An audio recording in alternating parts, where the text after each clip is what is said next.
Good morning, everyone. We're going to go ahead and get started.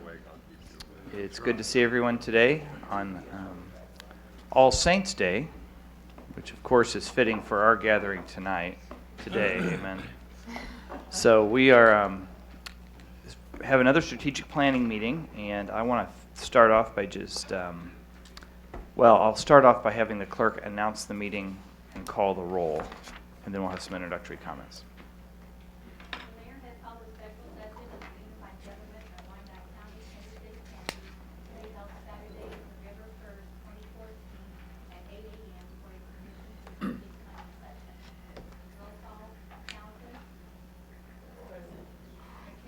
Here. Here. Here. Here. Here. Here. Here. Here. All right. Do you want me to make introductory comments, or do you want to start off? Go ahead. I'll turn it over. I'll just say I want to thank the Commission for your commitment to strategic planning. We have a lot of meetings and dealing with a lot of the issues du jour, and the commitment twice a year to come together and look at the long-range planning and to look at the strategic planning of the work we do, I think is a great commitment, and it's been a commitment we've had for the last 3 years, and it's borne a great deal of fruit. So I appreciate that. I do want to also thank the Commission for going through the process. Patty Gendrup has been our strategic planning leader for all of the sessions, and we recently went out to RFP as part of our regular process, and she won again. And so we want to thank the commissioners who were on the selection process, and Patty, for your continuing commitment for our strategic planning. So I'm going to turn it over to Patty and just thank you for being here today. Well, thank you. I'm glad to be here with you all again. And as I was reflecting on coming this morning and the times that I've been with the governing body in various iterations, it hit me that this is the 4th time that this governing body will have been together to do strategic planning. And the first time was about 18 months ago. And that was, Commissioner Philbrook remembers, because that was shortly after your election, right? And so at that time, we had 4 new commissioners and a new mayor. And we came together really to talk about the strategic plan, but there was a little bit of kind of starry, glassy-eyed because some folks were just like, okay, what is this all about? The 2 subsequent times, so last fall, about a year ago, and then last spring, you came together and you really had more specific issues to address. So it was really, okay, we've got these major topics. What are we going to do in terms of giving staff direction? So those were really kind of more specifically topically oriented. All this time, you've been using a strategic plan that was developed and adopted by the previous governing body.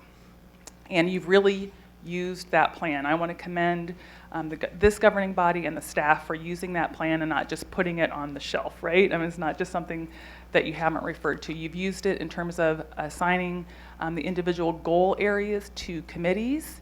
You've used it as direction to staff so that they can plan not just the budget, but kind of the ongoing activities within the unified government.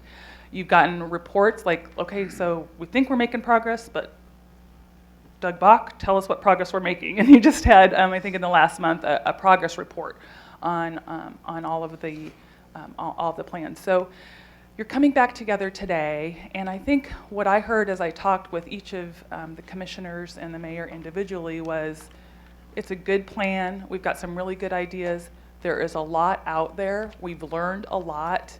How do we refine that plan so that it is more focused, and that we can really identify the things, the areas in which we can really make a difference?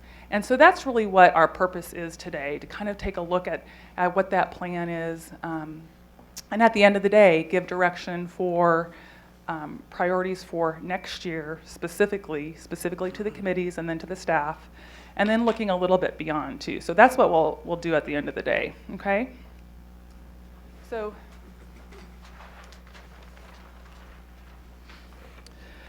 I've been around enough now that I guess I can move around with the microphone, right? Yeah. I've been around enough with you that you know that we kind of start each of these sessions with, let's talk about how we're going to interact with one another. And so really kind of the norms for our time together are listen with respect. We all have different ideas, different perceptions, different issues going on in our districts. So listen and be really respectful to each other as folks are talking. Be positive and be realistic. We want to set our vision, and you have a vision, you want to set that, but what are the steps, the incremental steps that you need to take to achieve that vision? Be candid and honest and be patient. Some of us, it's much easier for some of us to express our ideas and develop that understanding. Others of us have a little bit of time, more issues with kind of communicating those ideas. So be patient with each other. Be fully present. Be engaged. So what that means is let's make sure we're listening to each other. Let's not be checking all of our digital devices. And then let's respect our differences, understanding, again, we do have different perspectives, and look for opportunities to agree. Because at the end of the day, we're all working together for a better Wyandotte County and Kansas City, Kansas. So to start, so before we go any further, any questions regarding the day or the plan for today? Okay, so we're going to get to the real work and looking at the strategic plan in just a little bit. But just as we get the juices flowing, it is early. It is early on a Saturday morning. We've all had a busy week. You might have eaten too much candy last night. So we want, and also we want to reflect a little bit on what our roles are in terms of advancing the mission, the vision of the unified government. So I would like everybody to take just a minute, just short answers to these questions, just so that we kind of develop a common understanding of each of our perspectives. And if you just would quickly answer each of these questions, that would be great. The purpose of this, again, is just to kind of get the juices flowing, make us have a little bit better understanding of where each of us are sitting. We're not looking for consensus. We're not looking for agreement. We're not looking for discussion. This is simply where you sit from your perspective. So with that, who would like to start? Okay. Okay. Get it over with. Just make sure you speak directly into the, and there might be some people awake at 8:15 in the morning in Kansas City, Kansas who are watching us on TV. We're not going to do a replay of this? And we will have a replay, so we'll want to make sure everyone speaks into the microphone during this. Yes, sir.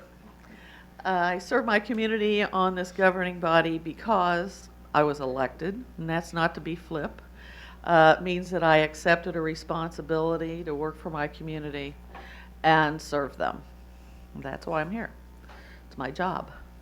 What I enjoy most about being on this governing body is getting to know a lot of the folks in the community and the folks that I work with on this board. I mean, this commission, then the administration and all the hardworking folks that work for us every day.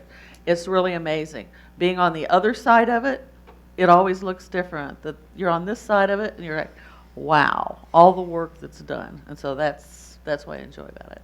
What frustrates me most about the process of governing is I can't snap my fingers and have it done yesterday. It's not easy work. Exactly. What I contribute to the decision-making process of the Board of Commissioners, I'm sure everybody has their own opinion on that.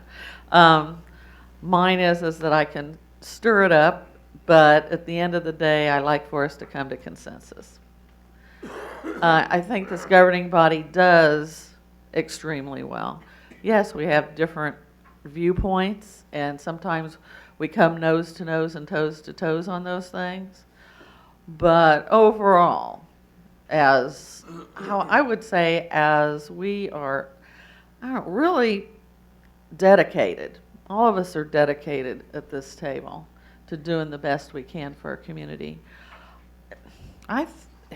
Just working well together, and we have overall worked very well together, even though sometimes people think that we fight a lot. Nothing compared to what normal families do.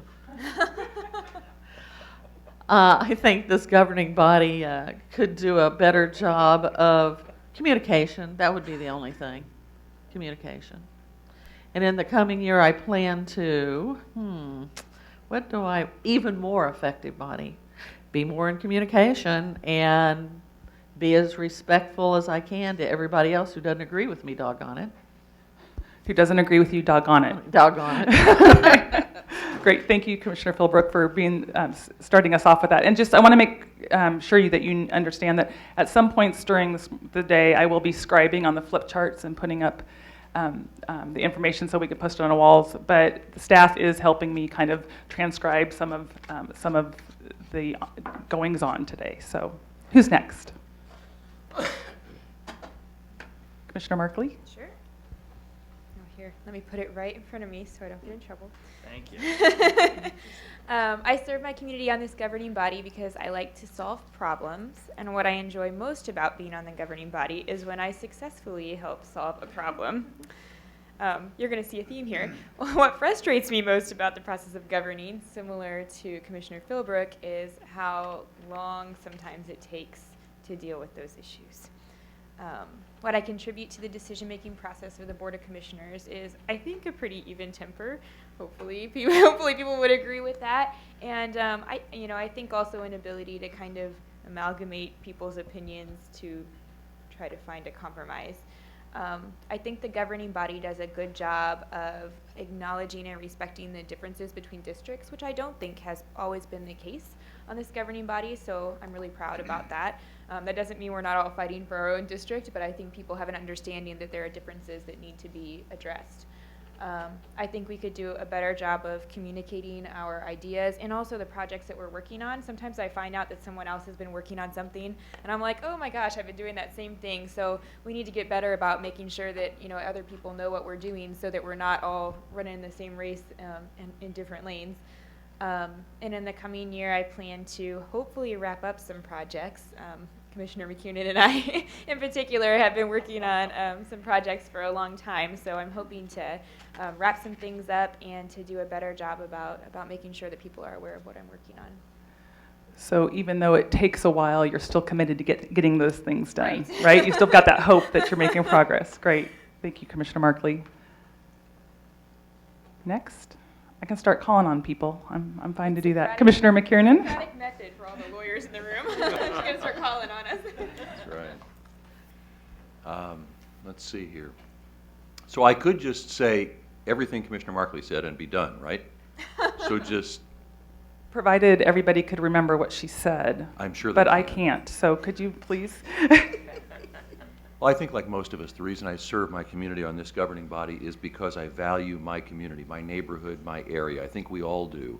And we want to do whatever we can to preserve or hopefully make better our respective communities. What I enjoy most is working with the people of the unified government, both the electeds and the staff, but again, echoing Commissioner Markley, to solve problems, to make progress in making the community better. What frustrates me most is I never fully appreciated how many moving parts there are in every decision and every initiative that we make, and how every moving part affects every other moving part. And it's a lot more complicated to solve problems than I had ever imagined it would be. What I contribute to the decision-making process, not sure I do. Hopefully some perspective on strategies that would help us to solve problems. I think this governing body does an extremely good job of considering what's best for the people of Kansas City, Kansas, and Wyandotte County. As I've witnessed for the almost 4 years I've been here now, every one of the commissioners, every one of the staff does a really good job about thinking about how to serve the people of the unified government.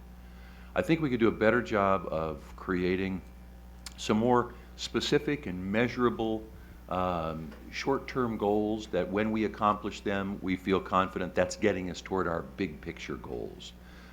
Sometimes I don't think we quantify what we are doing well, and sometimes I don't think we quantify what we could do better. And in the coming year, golly, maybe I'll be quiet to help this governing body be even more effective. That won't be allowed. I know. It won't happen either. But What I'm going to try to do is just continue to contribute to collective problem solving. Thank you, Mr. McKiernan. Next. Okay, Mr. Walters? Yes. I serve. Microphone, please. Thank you. I have a desire to contribute and make this a better world, and that's why I serve on this governing body. What I enjoy most is the involvement in affecting the future. What frustrates me most about the process is the speed and the inflexibility. What I contribute most is my time and interest in serving on this body and any other extracurricular committees I've been asked to serve on. I'm not sure that what to say about something that we do extremely well. I think we do things well, particularly debate and listen to other people's opinions, but you asked extremely, and I'm not sure about that one. But you're willing to say that the debate is good and listening is good? Yeah. Okay. I think this governing body could do a better job expediting actions and using the talents of commissioners.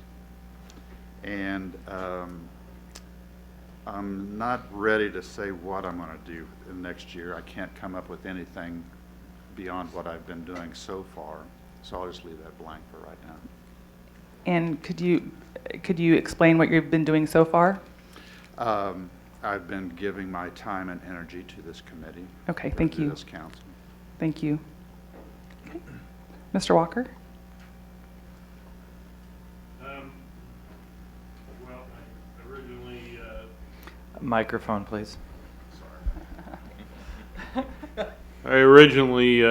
chose to run for this because I thought I could make it a better place to live.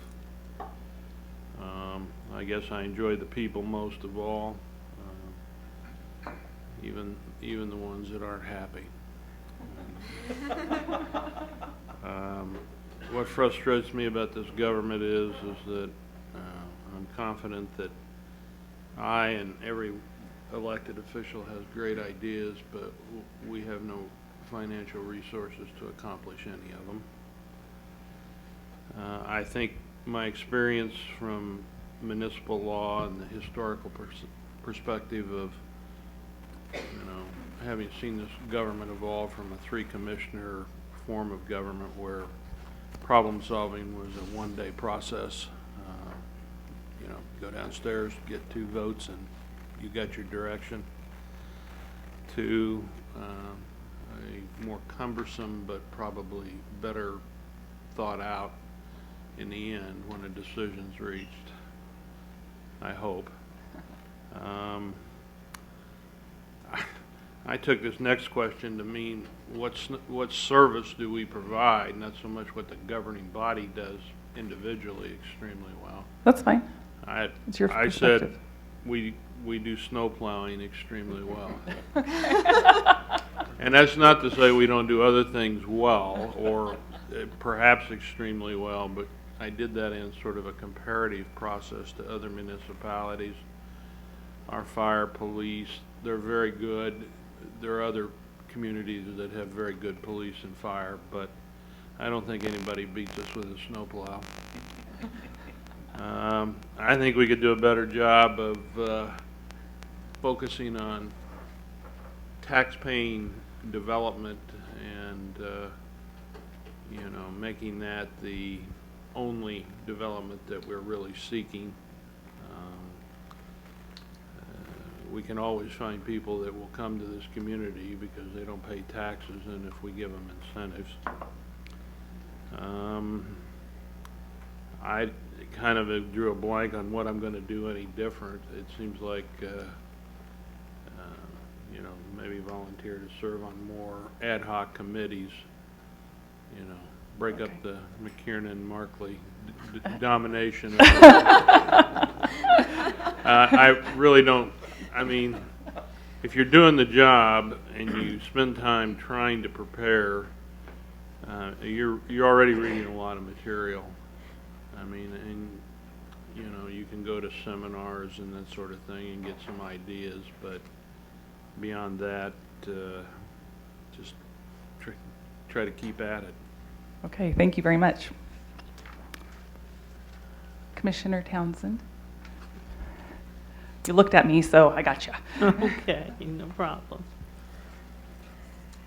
Let's see, I serve my community on this governing body because it was an opportunity to give back and to reinvest from a lot of the good I've gotten as a native Dot.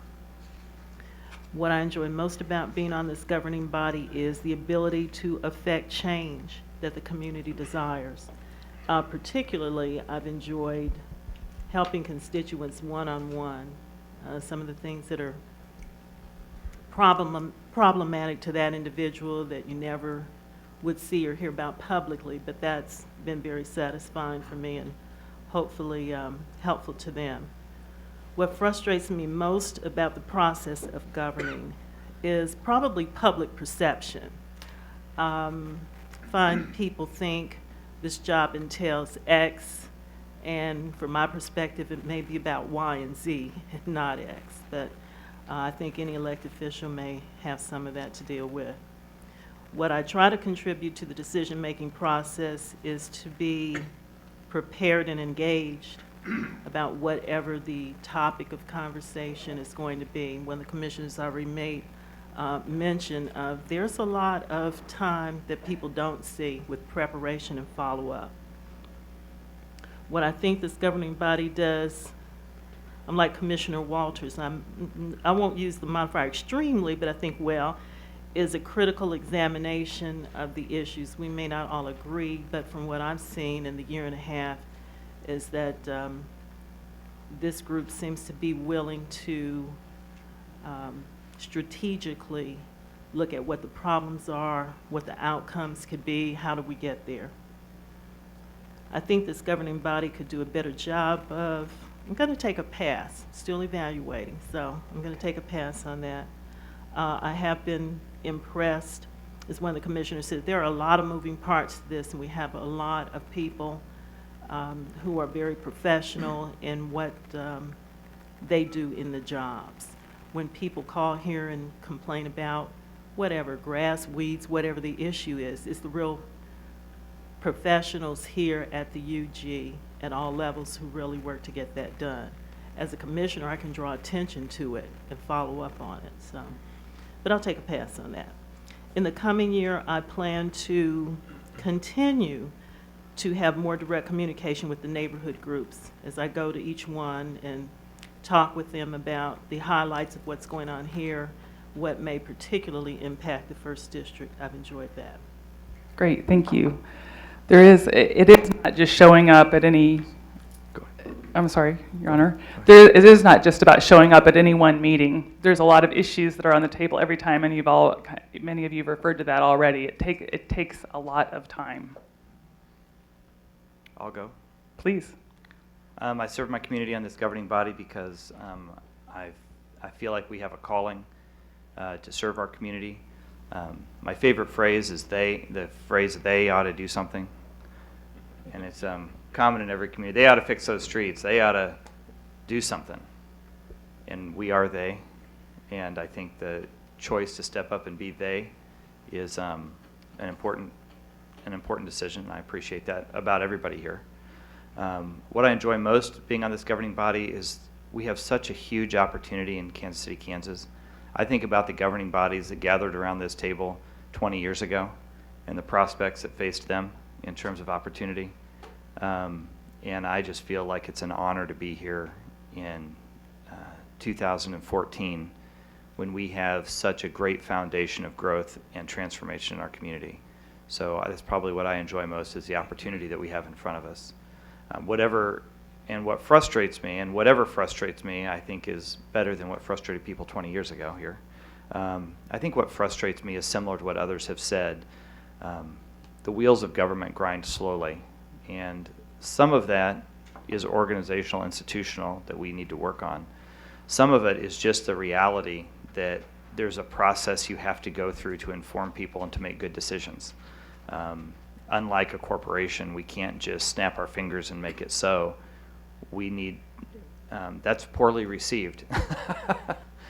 We have to go through the process of informing not only the governing body, but informing the organization and informing the public. And so part of the frustration is inherent, but part of it is something that we can work on. What I contribute to the decision-making process, I think, is leadership. As mayor, I think my job is to help lead the commission in that decision-making process, and do that in a way that is helpful and it keeps an eye on the individual needs of folks. I think this governing body does. I think we do a good job of balancing reality with kind of the big ideas. And I think we saw that during the budgeting. We have a lot of great ideas that we want, and there's also a very realistic grounding in this group about what we can realistically do financially. And so I think we do that balance very well. I think this governing body could do a better job of, I think, giving folks the benefit of the doubt. I think there's some shoot first, aim later sometimes, and I think we could do a better job of assuming that people are trying to do their best and give people the benefit of the doubt and ask questions first and then make a decision about that. So I think that's something we could do a better job of. In the coming year, I plan to continue to reach out individually to each of the commissioners. I've made a commitment to meet with everyone individually, at least on a quarterly basis or as needed. And so I want to continue to make that a priority because I've found each of those conversations to be very helpful in identifying how we can best work together. Have to make sure that it's on. I put it on mute there for a minute, so thank you, Your Honor. Who'd like to go next? We have 3 folks left, I think. Commissioners Maddox, Murguia, and Kane.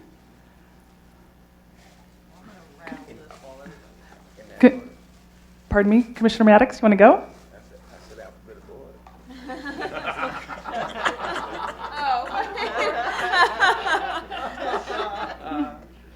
Commissioner Kane.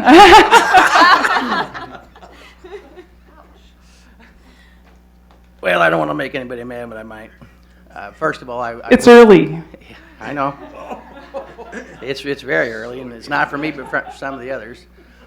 First of all, I wish this would have been somewhere else other than here. I think that, and I wish it wouldn't have been videoed because sometimes I think we need to sit down and be honest and vent and let people know that we don't always get along. We get along most of the time, but we don't always get along, and it's important sometimes to vent how we feel. So with that being said, I serve my community on this governing body because I was asked to.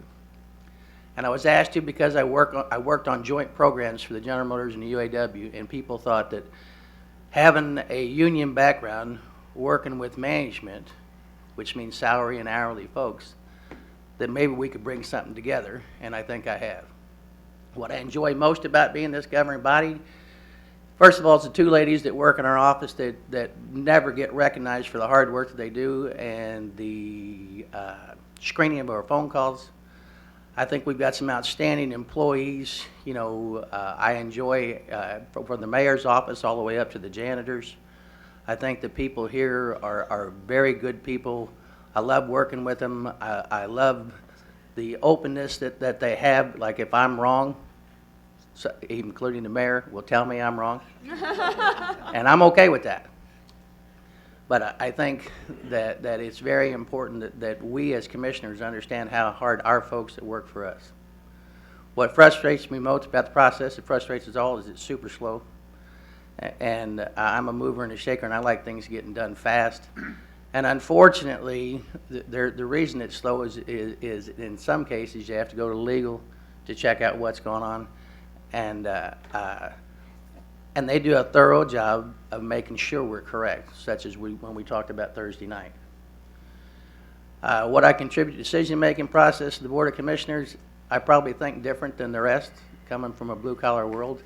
So I like to think that I bring a more middle-class, more open, maybe some little stubbornness, but I think it makes, when you have the different personalities, it makes it a good working relationship. You know, I've known Commissioner McKiernan all my life, and he will tell you I haven't changed from the first day he saw me to now. I think Joe Connors could say the same thing. I think this governing body does a great job of not realizing, or we do I think the governing body does a good job of ignoring the needs of our employees. And they work their tails off for us. We haven't given them a raise in 7 years. We don't recognize them. You know, we don't give the salary folks the opportunity to say, I don't like what happened with the insurance thing. You know, I told you this would be a difficult stuff to say, but our people deserve better than what we're giving them. I think the governing body could do a better job by all of us being as open as possible, and even if it hurts. You know, sometimes when we stand and we look around at each other and say, I agree with that, even though you know you don't agree. I think Thursday's night was probably one of the best nights you had. Every single person spoke. Every single person spoke from the heart, and everyone understood that decision that was being made, we needed more help to make that decision. And I think that's what we're supposed to do. In the coming years, I plan to continue to be this exact same way I am. There's no need to change. I do want to get more involved with the schools again and the fair. And I think I also need to understand what the needs of the commissioners in their districts. I think sometimes we focus on just our own district, and we don't look at perhaps what's happening, you know, in Gale's district or Maddox districts, you know, because each district is completely different than the next. And being raised down here and still having the people down here, and then working in the first district for 35 years, you know, and seeing the growth that's going on down there. And, you know, something else too, and I said this when I first got here, and I want to say it again, it should be all our goals to bring more jobs back to the Fairfax district, because those are jobs that pay. And if I made somebody mad, I'm not sorry. Everybody's been duly warned that Commissioner Kane is not going to do anything different. Although then he had a list of things he was going to do differently, so I'm not sure where that stands. I do just want to address really quickly, obviously we are on video, and it does put a different kind of dynamic on a discussion, but I would encourage you, per Commissioner Kane's comments, to be as open as you can today, throughout the day, regarding all of our discussions. And we will be transcribing everything as well, and you'll have a full report, but really only with your willingness to do that, to be open with one another, whether it's about, as we talk about Unified Government's brand, or as we look at really what's important, what are the key things we need to be doing in the next year. Unless you put it on the table and have that full discussion, it's not a good use of our day. So, Commissioner Maddox. All right. I serve my community on this governing body because I was elected to do so, and I want to see the community that I live in thrive again. What I enjoy most about being on this governing body is I enjoy having a seat at the table, the decision table, and being able to make a decision on what should take place in our community. What frustrates me most about the process of governing is the citizens that lose or get lost. I think most people know that in politics there's always a winner, there's always a loser. And often when you represent the losers more so than the winners, it affects you. You get a front row seat because people are always calling you about it. People are always emailing you about it. And so one thing that frustrates me about the process of governing is that I wish I had more decisions or more answers that I could give people who lose on a daily and a weekly and a yearly. So what I contribute to the decision-making process of the Board of Commissioners is an open mind to hear other people's perspective first, and then to make a decision from that, hearing what everyone is saying at the table. perspective of citizens who vote for me. And when I'm at the table, I try to mention what is being mentioned to me in the communities. Ideas on how to reach citizens fairly. It's not always, in my opinion, a push to do things fairly here. And so that's one thing that I always try to speak to and try to contribute to, is that, you know, we reach citizens fairly. Number 5, I think this governing body does blank extremely well. We we respect each other's ideas and endeavors, and that's one of the things that stood out to me. Different people have brought different things forward, and even though it doesn't directly affect some district, they say, okay, that sounds good, and okay, I'll support you on it. And that's one thing that I like that this commission does. I think this governing body could do a better job of, that is number 5. I got my numbers mixed up on this paper. I think this governing body could do a better job of respecting others' ideas and endeavors.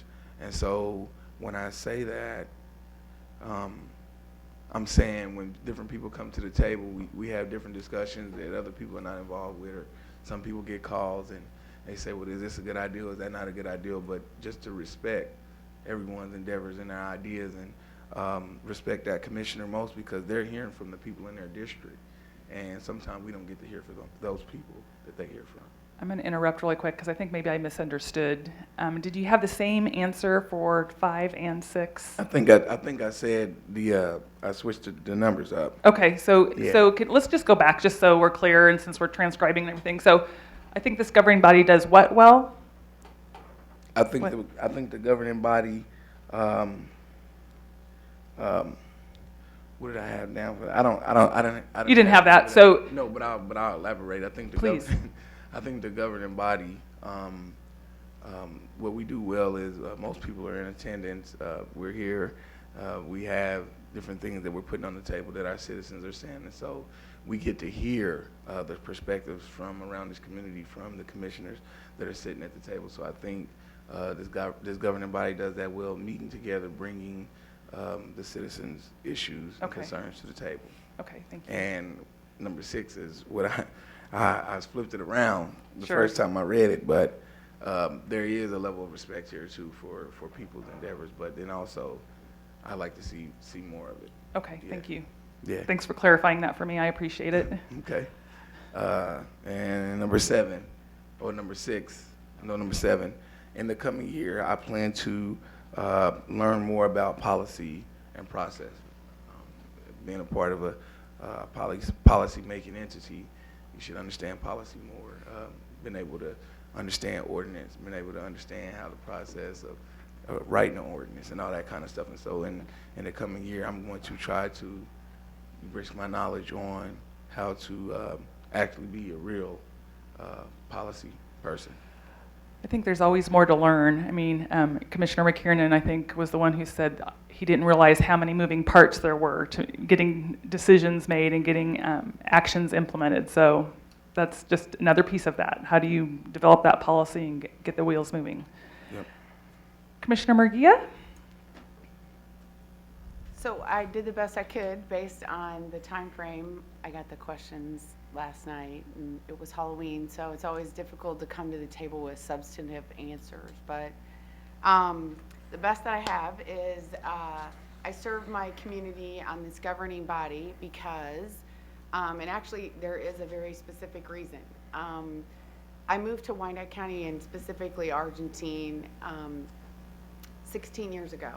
And when I moved there, I developed a friendship with a young lady that moved in the neighborhood with me who had a small child, and I had a small child.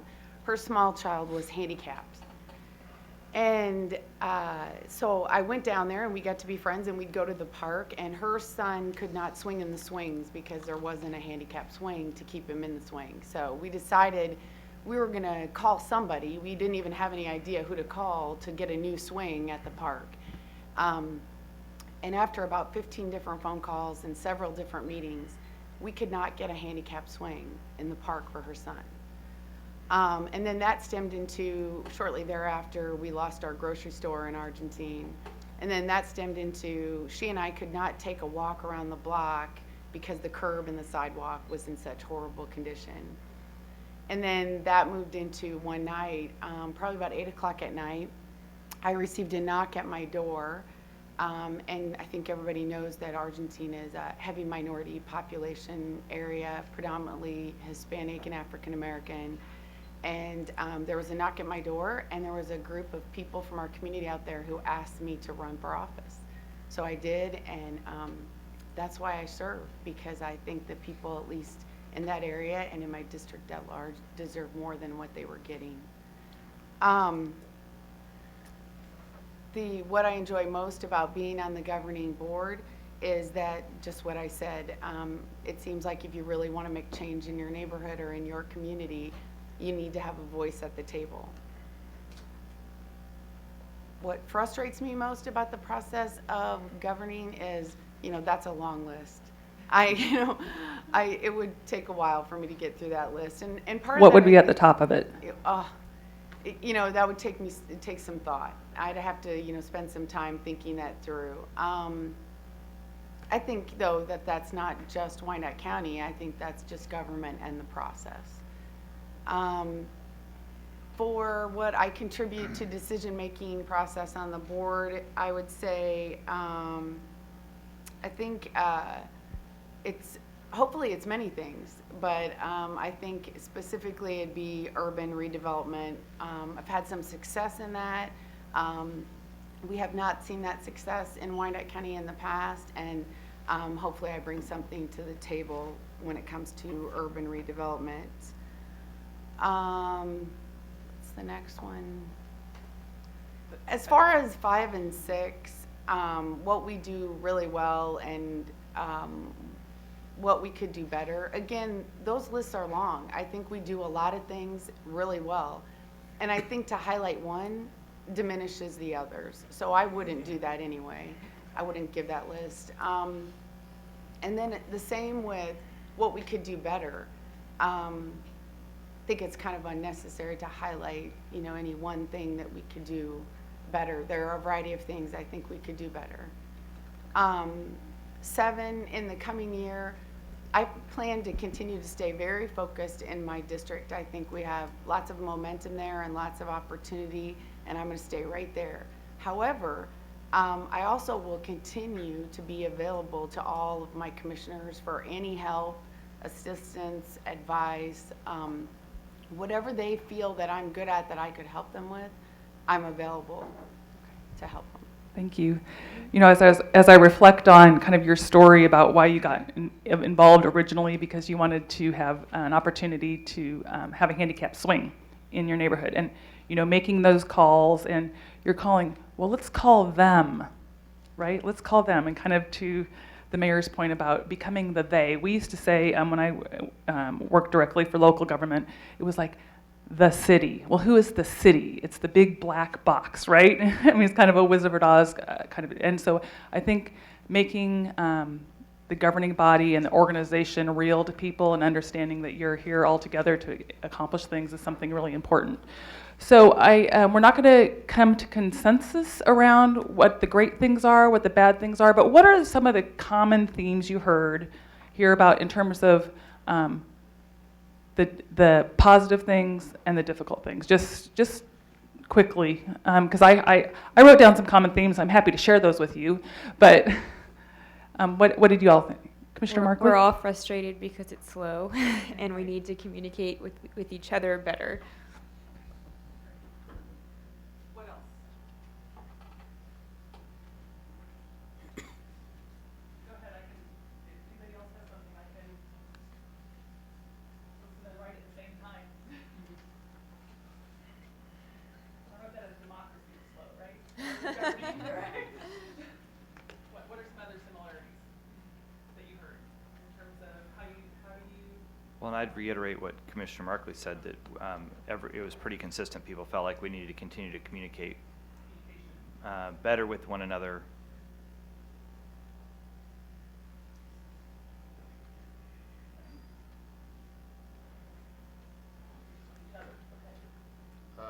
take exception with your first item.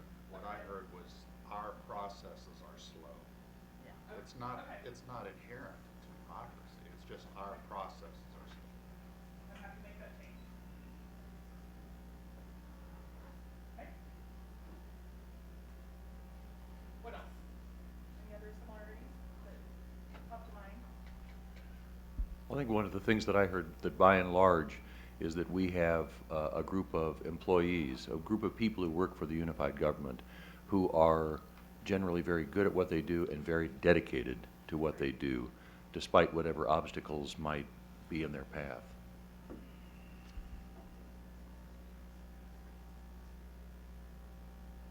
I thought it was pretty consistent that everyone joined the community body, or the governing body, to try to make their community a better place. Just to add on to that, Mayor, is that even though not everybody said it, but you could tell it was there, as they are committed to making our home, this city, the place to live, the place to come to.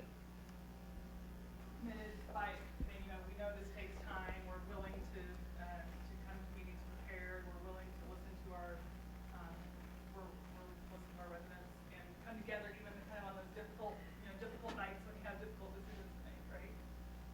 Good. Anything else that you want to add to the list? No? Okay. That's great. I just think that's a healthy discussion and kind of realization that, yeah, this is a difficult, it's not easy. Governing is not easy, right? And it does take a lot of time, a lot of effort. There are a lot of different perspectives. Thank you.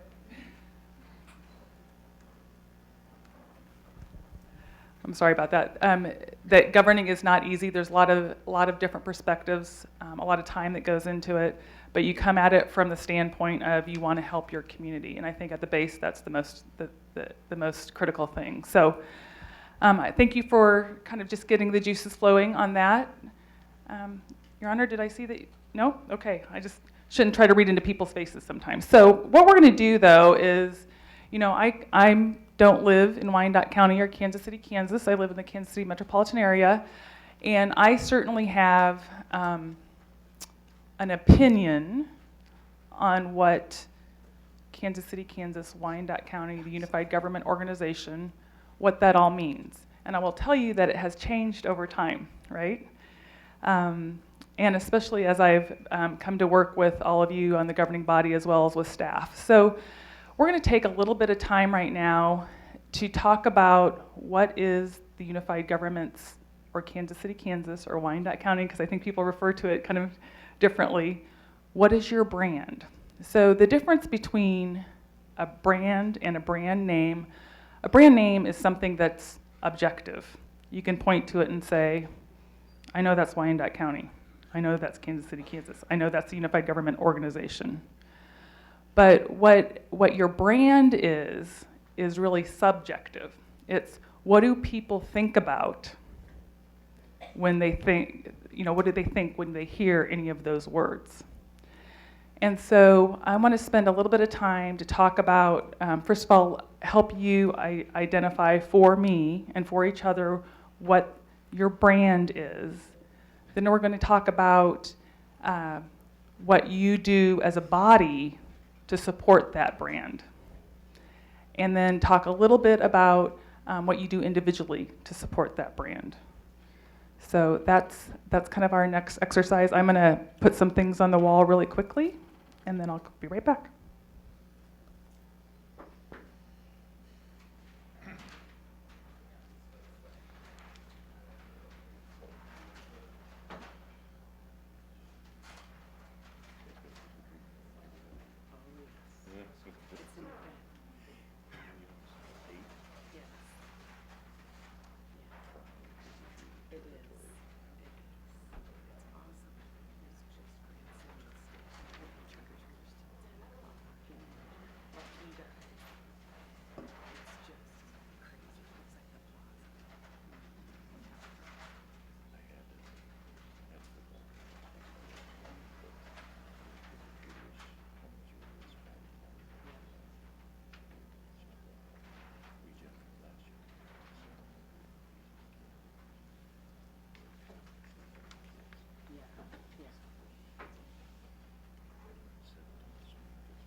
I know, I got to get used to this. Still terrible.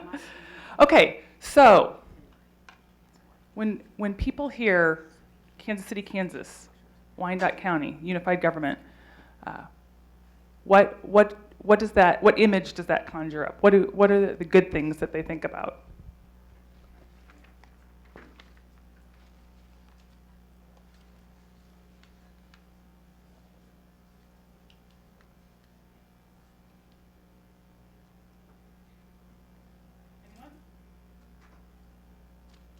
Some of our businesses, Cabela's, NFM. Manufacturing like GM. Sporting KC.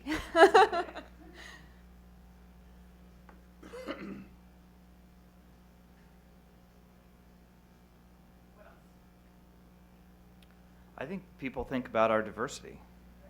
I think we're recognized as a regional leader in diversity in our community.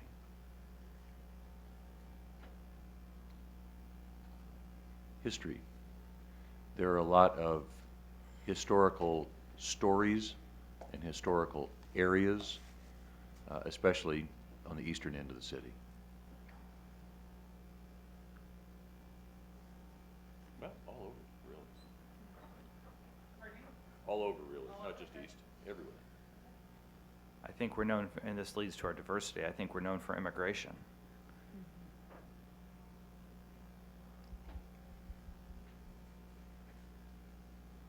And welcoming the immigrant. I should emphasize welcoming the immigrant. Both. KU Med.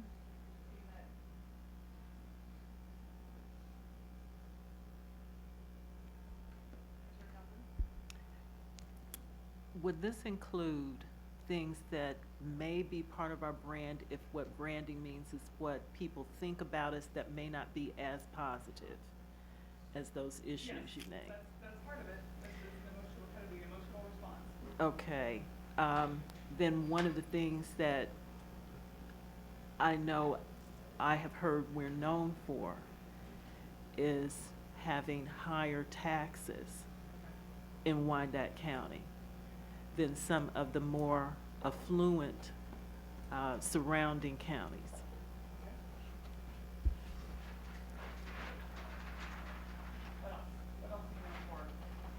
Railroads. I mean, historically and currently, we're a railroad community.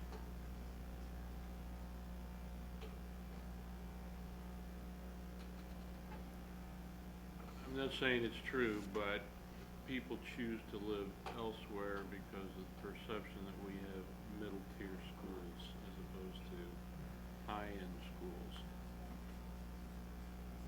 Although on the flip side of that, Sumner is known nationally, so that's a positive. So national recognition for some schools. One school which you don't know your child's going to get into before you move here. But you're right, it's a great school. Real or imagined historical perception of high crime.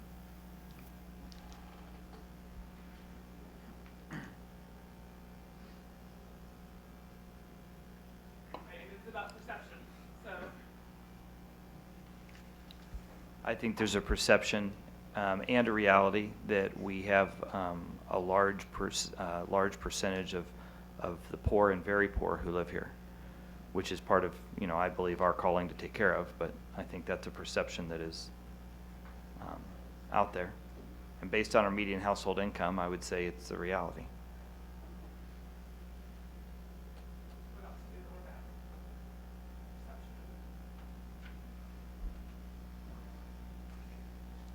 I would just say, I don't know how to say this exactly, but I think we tend to be a fairly religious community, and when visitors come here that have visited with me, when visitors come here, they say there's a church on every corner, and there kind of is in most of our communities. So I think that's different than other areas as well.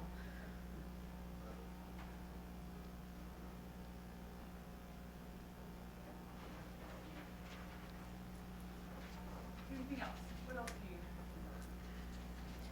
you? this one maybe isn't as sort of generally known among the population, but one thing that I find when I talk to other elected officials or other community leaders outside of Wyandotte County is that we have a much more grassroots sort of environment here.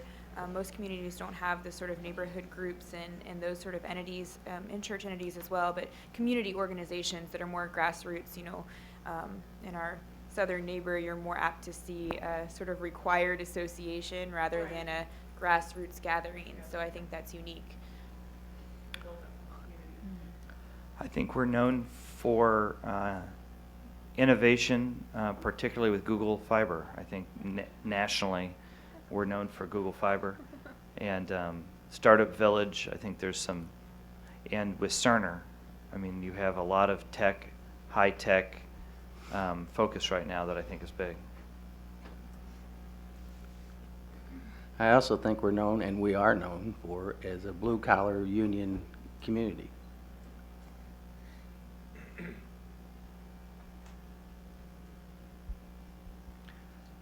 And with that, we're known for being Democrats across the state. I think we stand out on the map between a blue and a red. I think we're one of 2 blue counties in 105. Now, I'm going to say something that the mayor's going to think's funny. Amen, brother. Mike, I think the more you say that during the meetings, the better things are going to be.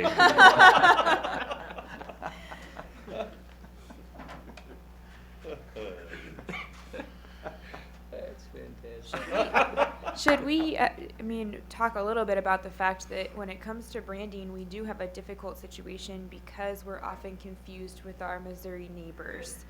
So, you know, the worst thing when you're any sort of brand, when you're trying to sell something, is any sort of confusion with another product. And we unfortunately just have to face that reality that we have a larger neighbor that shares our name. That's right, shares our name. That's right. Well, in fairness to them, you know, obviously the Royals did well this year, and our soccer team did well last year. You know, And this year too. well, they're not near. Well, they did really good last year. Went to the playoffs. But you know, the interesting part about that is, who would have thought that a soccer stadium in Wyandotte County would have been as effective and fruitful, and all the things that that's brought to this community. And I love seeing all those Johnson County plates with those sporting symbols on their vehicles. And, you know, they blew their chance to get it. We glow just a little bit.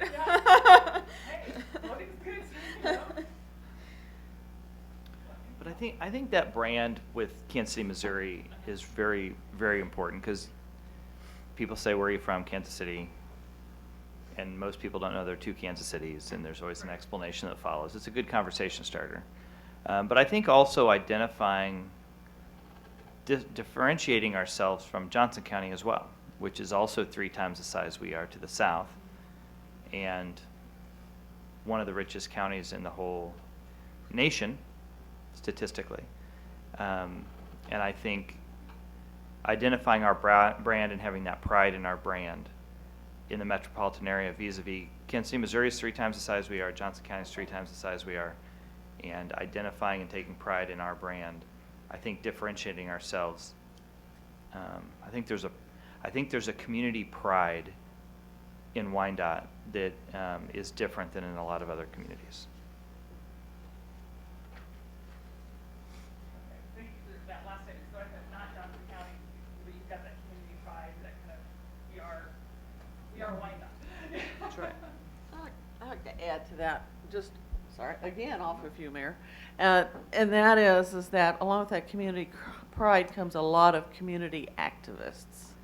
We have a lot of people in our community that are very active and play a big role in the processes that we've managed to use.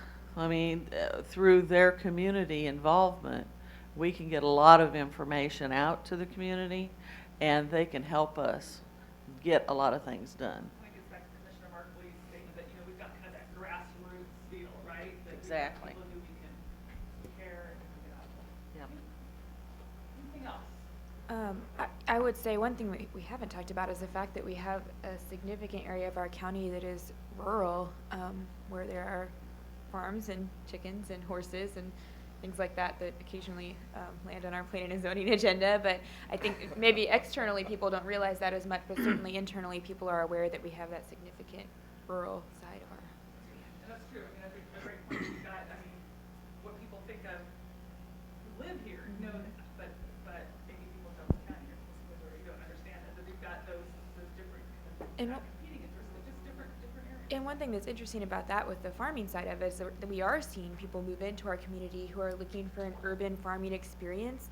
They want to be farmers and they want to start their own sort of gardens and farms, and they move to this area because they're still close to the city. So more people, I think, are learning about that opportunity externally than they have in the past. So maybe that's something that, is one of those things in our brand that we'll want to promote. I also believe that the juxtaposition of the two ends of the two extremes, extreme urban and extreme suburban with rural, really makes it, yeah, and that people that are around us, they know that there's things going on both ends, but I think in some ways that causes us some confusion. About what the brand is. Yeah, exactly. And what are we about? Because we're not just urban and we're not just rural. We have such a wide variety, it kind of confuses where is the emphasis.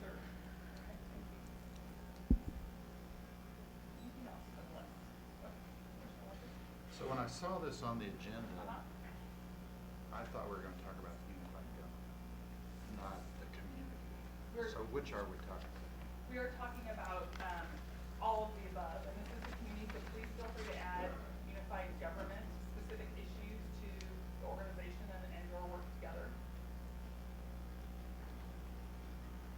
Okay, well, that's a different list, isn't it? They all work together. Yes, please. I think it's a different list. So, We can, Sir, can you use the microphone, please, too? I think if you ask people what they think of our community, you'll get that list. okay. If you ask them, what do you think about your unified government, I think you would get a different list. And I wonder which of those are we going to be talking about today?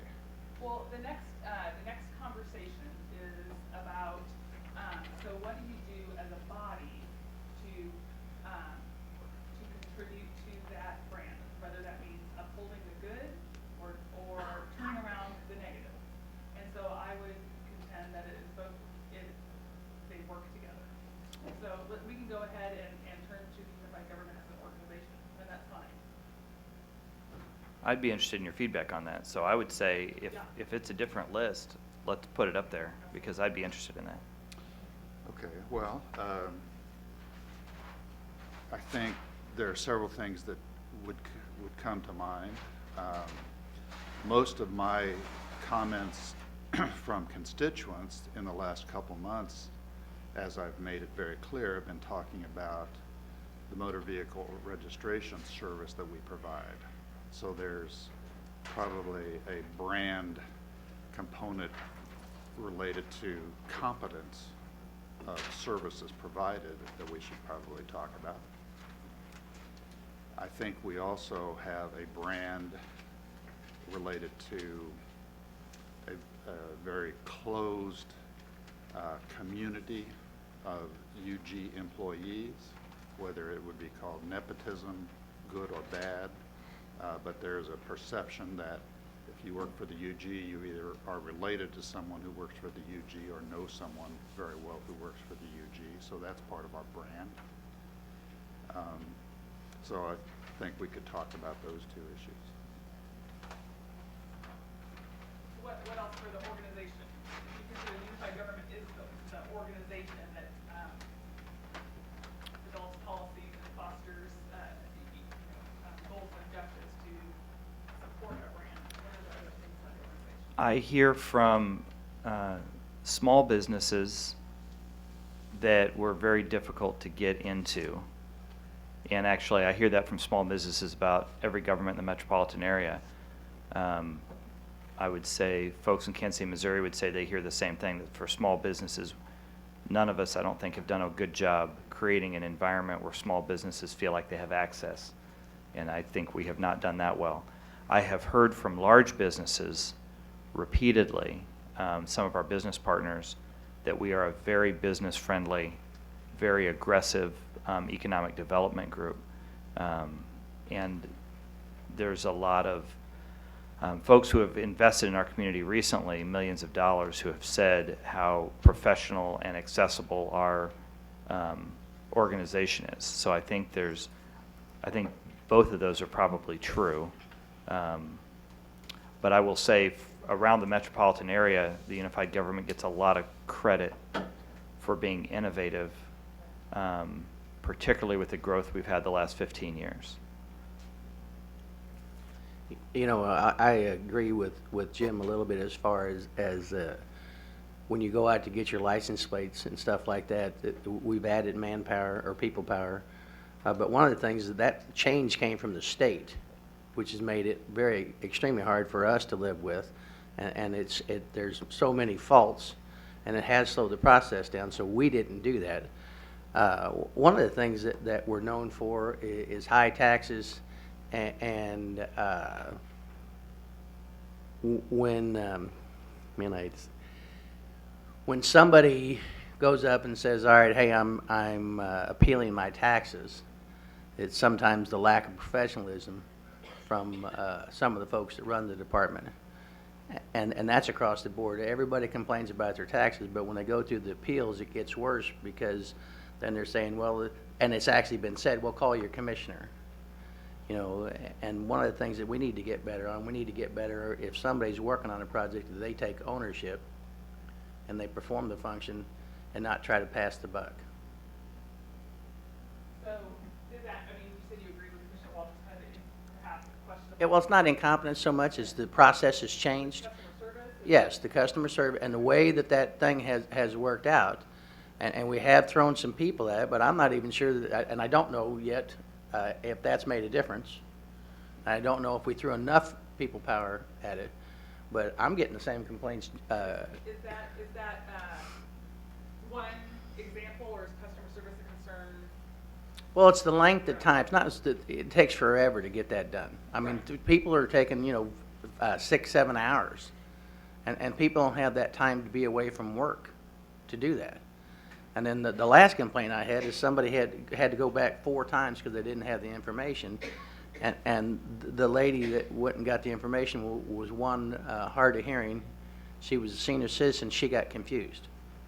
So when the supervisor stepped in, things went better, but there was also some confusion that the lady who is 70-some-odd years old doesn't know how to operate a computer. And the person behind the counter was trying to explain it to him. Well, sometimes that doesn't work. You have to help them do that. What are the things this organization known for? Kind of similar to our issues, with Kansas City having the same name as our next door neighbor. We have some branding issues within our organization in that we are consolidated, and I think that that's still confusing to not only some of our residents. I think are still confused about what that means and whether we're the county government or the city government and how all of that works. So when it comes to branding, it's an interesting problem.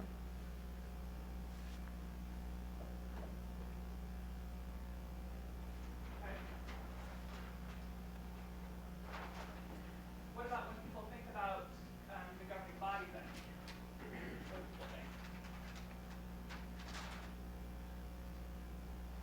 I think Commissioner Philbrook hit on something earlier when she said that I think there's an impression in the community that we fight a lot, and I think that that's because the only time things are newsworthy when we have a disagreement, although 99% of the time things are unanimous, those aren't near as exciting, right? So I think that's sort of unfortunate in the way that the media works, but there's definitely an impression that we get along less well than we really do. I also believe that sometimes people don't understand that lively discussions are not necessarily fights. Disagreements are not necessarily fights. They are an exchange of information, because we don't all have the answers, and we have to draw from other people's experiences on this commission as well in the administration to make informed, good choices. And to do that, we have to be able to have those discussions. And sometimes they get lively because we definitely care about what we do. And that's all. As long as we show respect for each other. Vive la différence. Anything else in terms of the organization, the governing body? What do people think about it? Perception out there.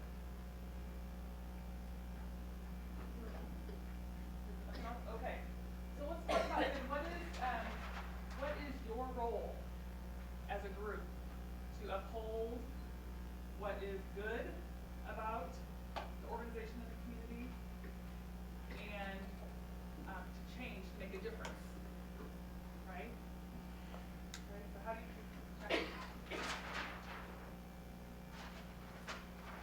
Gordon, can I ask you to do this again? Sure. Or Joe?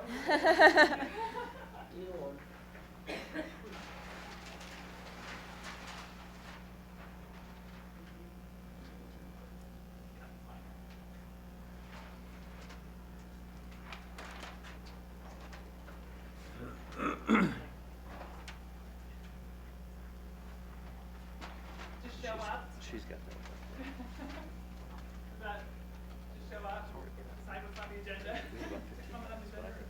You know, I think perhaps the less effective but easiest way for us to do that is to really be an ambassador. And when we go out into the community, into Wyandotte County areas and outside Wyandotte County, to just, you know, sell what great things we're doing and talk about the good things that are going on, so that some of the misperceptions perhaps are lessened. Like I said, it's probably the least effective way, but the easiest way for us to help with branding is just to be that face for the county.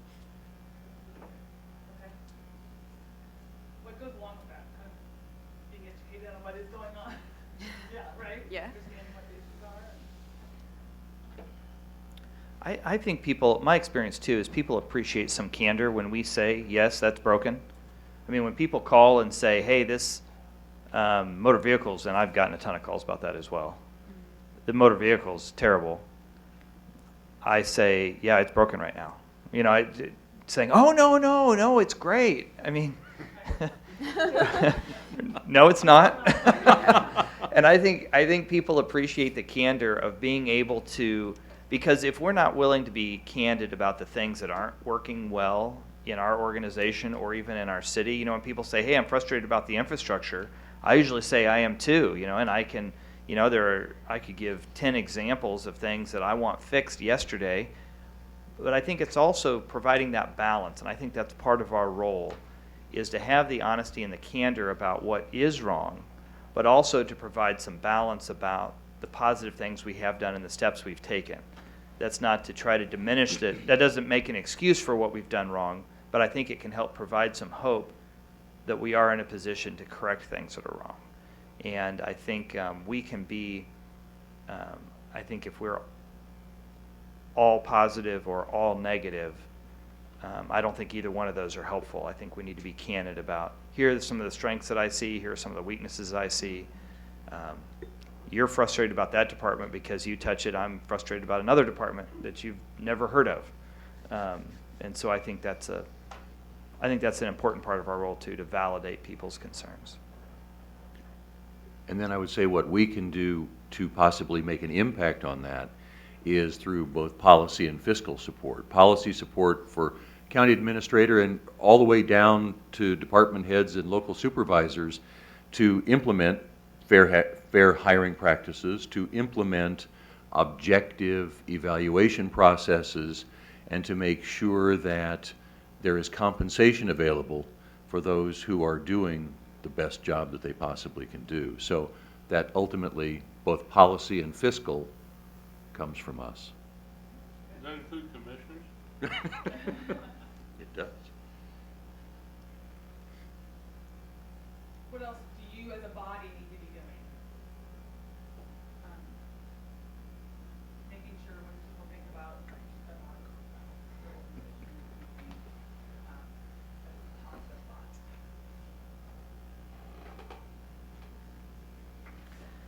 You know, one of the things I always say when people express frustration, and they do, is I always try to say, you know what, we've got a lot of, try to remind people, we've got good, hardworking people that are trying to do the best they can. And I think to appeal to the, now that's not to make excuses, and I often give a description of what's happened, like, and I often say explanation, not excuse. You know, here's how we got there. That doesn't mean it's okay. But I also think one of the things I think we need to do, I stand up for our employees out on the street. You know, if we've got something going wrong in a department, I want to stand up for our department and for our people. And the people, if people are willing to put the UG logo on their shirt and work here, I'm going to back them, and I'm going to publicly back them. And I think that's something they need from us, to know that even if we have disagreements, or not even when we see failures in our organization, we need to call those out and fix them. That's our responsibility. We can't pretend there's not organizational problems. But I think we need to stand up for the people wearing the uniform and doing the work for us on a day-to-day basis. And I think that goes a long way towards growing the morale. Because internally, we've kind of talked about the public's perception of our brand. I think internally, from a staff perspective, I think there are some morale issues, and that might go back to what Commissioner Kane was talking about in terms of compensation. But I don't think it's just compensation. I think growing the morale within our organization should be a value. And the standard we set and how we talk about our employees, I think, helps grow the morale as well.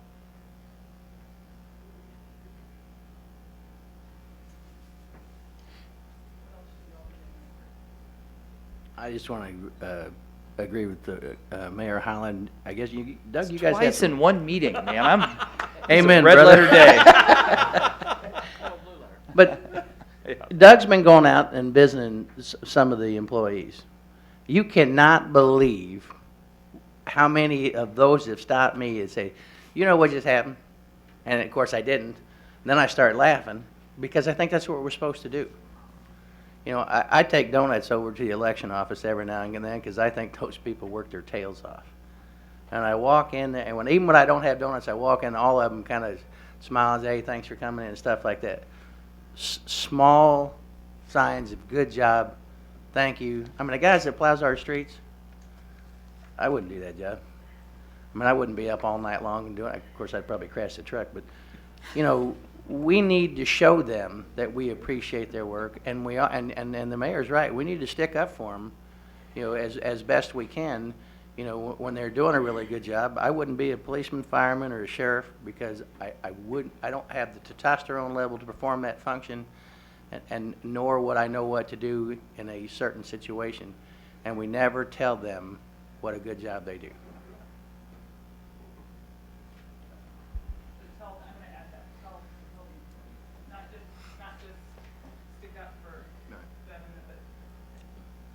Anything else that you as a collective group should be doing to protect your brand, to enhance your brand? I think we did this community survey and we have this strategic plan, and we have to do a better job of showing progress, because I think we are making progress in some of these goals. I'm just not sure we're the best at sharing that. We've talked before, in fact, we've talked before in these strategic planning sessions about our communication outward to our community, and that was one of the responses in our survey, is that that's maybe not our strong suit. We don't do the best job of communicating what's going on, especially those positive things to our community.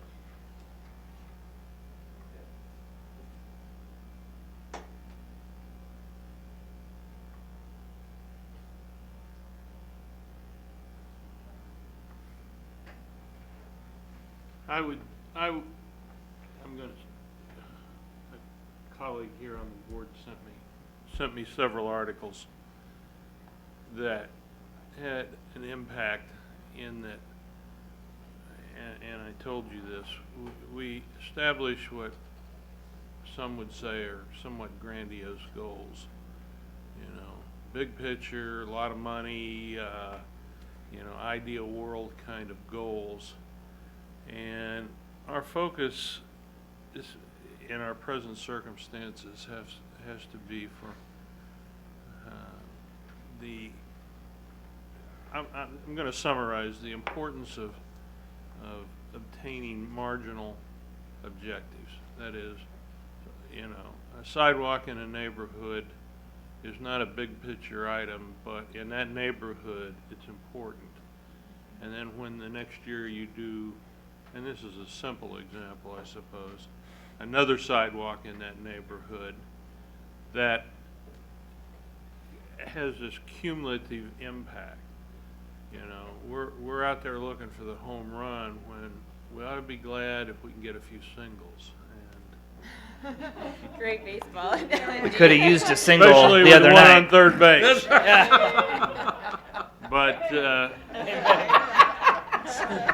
I just was impressed with this article, and the person knows who that person is, but it did have an impact that what I took away from it was you can't overestimate the importance of the small, you know, the pothole you fix in the neighborhood that nobody can get done. You know, the drain that doesn't work and clogs up because it was constructed wrong. You know, things like So that. it's really kind of, it goes back to like, so you're, each of these things taken individually might not seem like a big deal, but you're showing that you're making progress. Yeah. Right, making progress towards something. And then it's about setting the policies and giving the fiscal resources to direct your staff to be able to have a comprehensive pothole patching program. You know, or just using the. Well, I mean, we don't have the money to grind and overlay the roads every 20 years. I think if my road is any indication, it's going to be 30 to 35 years before I get a new grind and overlay where I live in the normal scheme of things. And you know, some roads last better, they're done better, and they don't. But we don't do big picture goals very well, in my opinion. We set ourselves up for failure because, as I explained to you, we draw this line in the sand every time we do this, and we'll probably do it here. Everybody's against tax increases. I'm against tax increases. I pay enough taxes. I don't want to pay any more. But then we set up goals that we can't possibly obtain without a tax increase. Or adding more tax base. But again, nobody comes into this town and pays full taxes. They either get incentives and benefits for 15 or 20 years, or once they do get on the tax rolls, they dispute how much they owe, and we haven't had a lot of success in Topeka getting support for what they're really worth. You know, in our discussion, you absolutely, that's exactly, you know, kind of the things that you shared with me, and I think I heard that from a lot of you. It's like, really, we have a vision that we want to attain, but what's realistic in terms of how we're going to get there. And I hope at the end of today, That's true. so. You know, what Commissioner Walker's talking about, I was talking to Tim Conrad, the superintendent of the Piper School District, because they won those, their tax appeals, the Piper School District will get $70,000 less next year. And see, people don't realize that when we bring them in, I think we need to nail them to the cross, So to speak. so to speak. And sorry, Mayor. I can't give you an amen on that one. But we need to nail them down to say, this is what you're going to pay for, you know, and we've done that. But I think we need to get better at it because it's affecting our school districts. You know, I'm gonna back us up and just kind of keep us on task here. We'll get to some of these issues a little bit later. But anything else that in terms of what you as a group need to be doing, protecting or enhancing your brand? Big picture, not the pothole level, but I think we need to be advocates for creating a culture where our employees and our organization is constantly learning and constantly improving their performance. As it creates Yes, that's fine. And we can do that, I think, by the conversations we have during the budgeting process to make sure that everybody in the organization understands that we are committed to constant improvement and training and education and giving our employees the tools they need to be better at what they do. So making sure that the county administrator understands that Yes. goal and then giving them the tools to make sure that happens. Anything else? This is what you as a body should be doing. Okay, the next part of this discussion, so we're all members of one big body, but we're all individuals as well, right? And I was going to ask you if you want to take a little break. I was going to say, can we take a break as a body, for the body? That's perfect. I was just saying, you want to power through until 10? But okay, that's great. Breaks are good. Hour and a half is long enough. Hour and a half. I was trying for 2. She was trying to stretch it. You're a driver, I understand that. Stuff it in. That's right.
Okay, I think we're ready to get started again.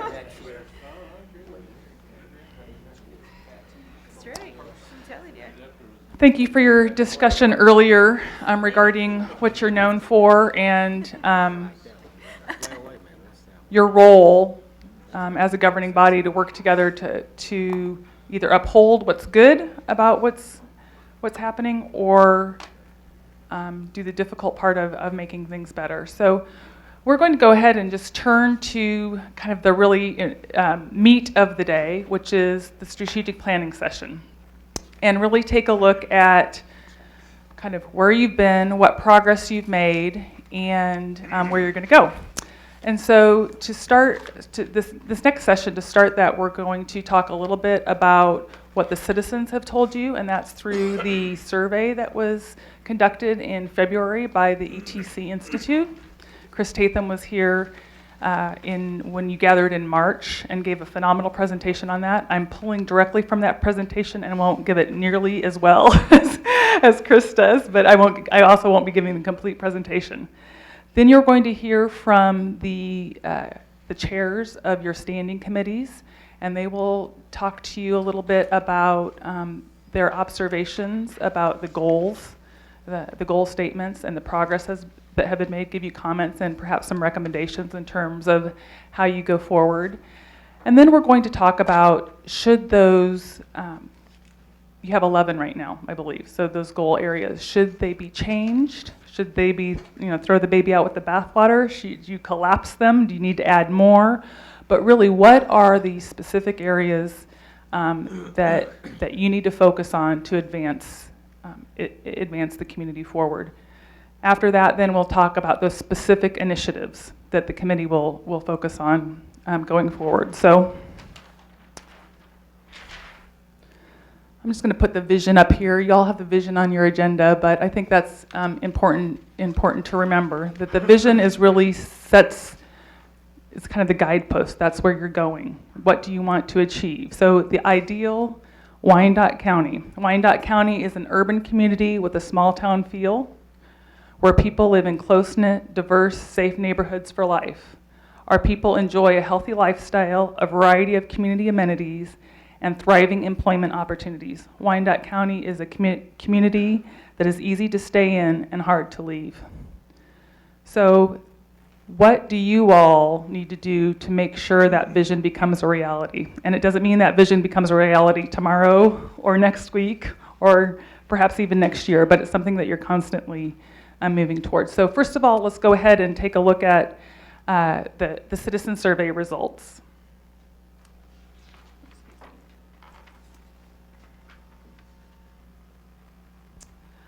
As I said, the survey was conducted in February by the ETC Institute, which is a Kansas City area organization. It was a seven-page survey, and they conducted it through a variety of means: phone, the internet, mail, and they made sure that at least 150 surveys were completed in each of the 8 council districts, so that you had representation from all of the districts. There were 1,249 surveys that were completed, and then there was a margin of error of 2.8%. So please don't ask me to fully define that for you, but Chris Tatham tells But what that tells you, if you conducted it another 100 times, the 95 times of those 100, you would receive the same results. Also, it's important to point out that the distribution of the survey is really related to the latest census. So what was great about this survey is it said you all are making progress. And so when you look at the comparison bars here, the light bar is the survey in 2000, and the blue bar is the survey in 2014. In each of those areas, you showed marked progress in terms of the satisfaction that citizens had with the services that you provide.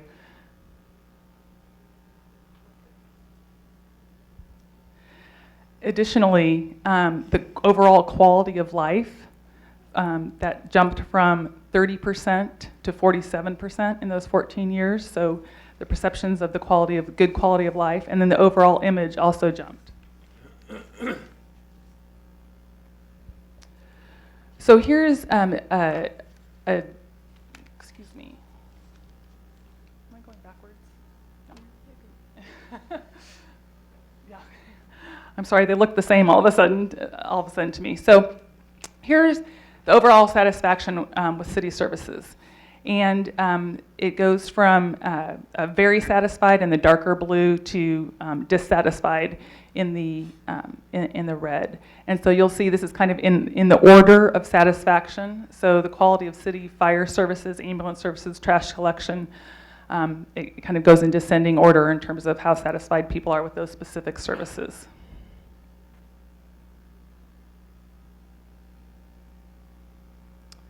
So the flip side of that is, okay, we know what we're satisfied with. What do we really need to be focusing on?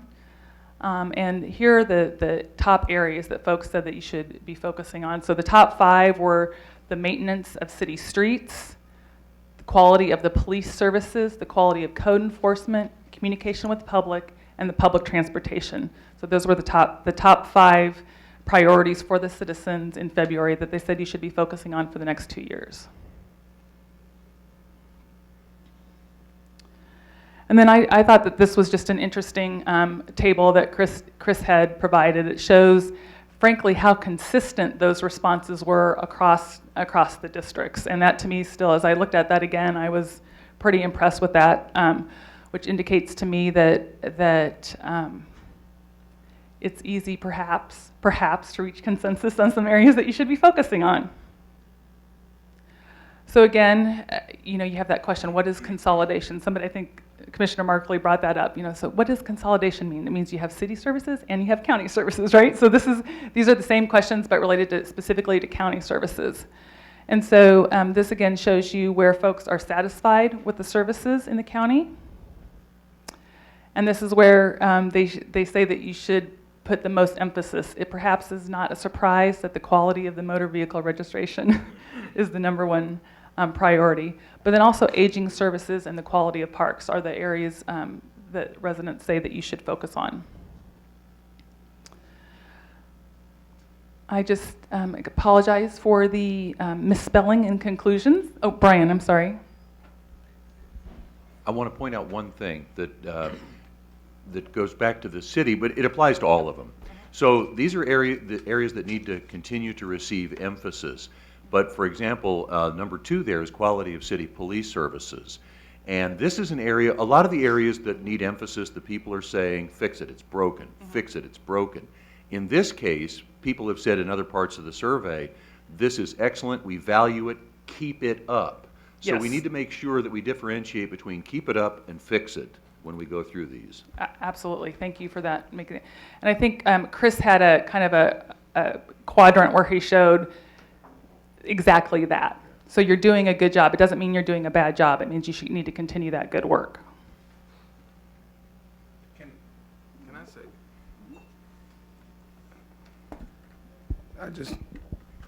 I just want to say this, and I don't want to be a hindrance to the whole process of what you're doing, but when we start speaking about the surveys, I'm a little concerned because of the ad hoc process that took place when the surveys were given to citizens. So when we start to discuss these, and I've talked to staff at different times about referring to the actual survey because it did not reach, a lot of people in our community. And so I'm just concerned that as we discuss it and we start to make decisions based off of it, that it may not, all statistically reflect the citizens at large in our community. And so I just wanted to put that out there, and I didn't want to throw this whole process off because I know this was probably part of the plan for strategic planning, but I'm just still concerned, and my question with that is, what decision did we make? Because I know we had discussed possibly doing another survey. We had discussed how much it would cost, and I just want to know where we are in the process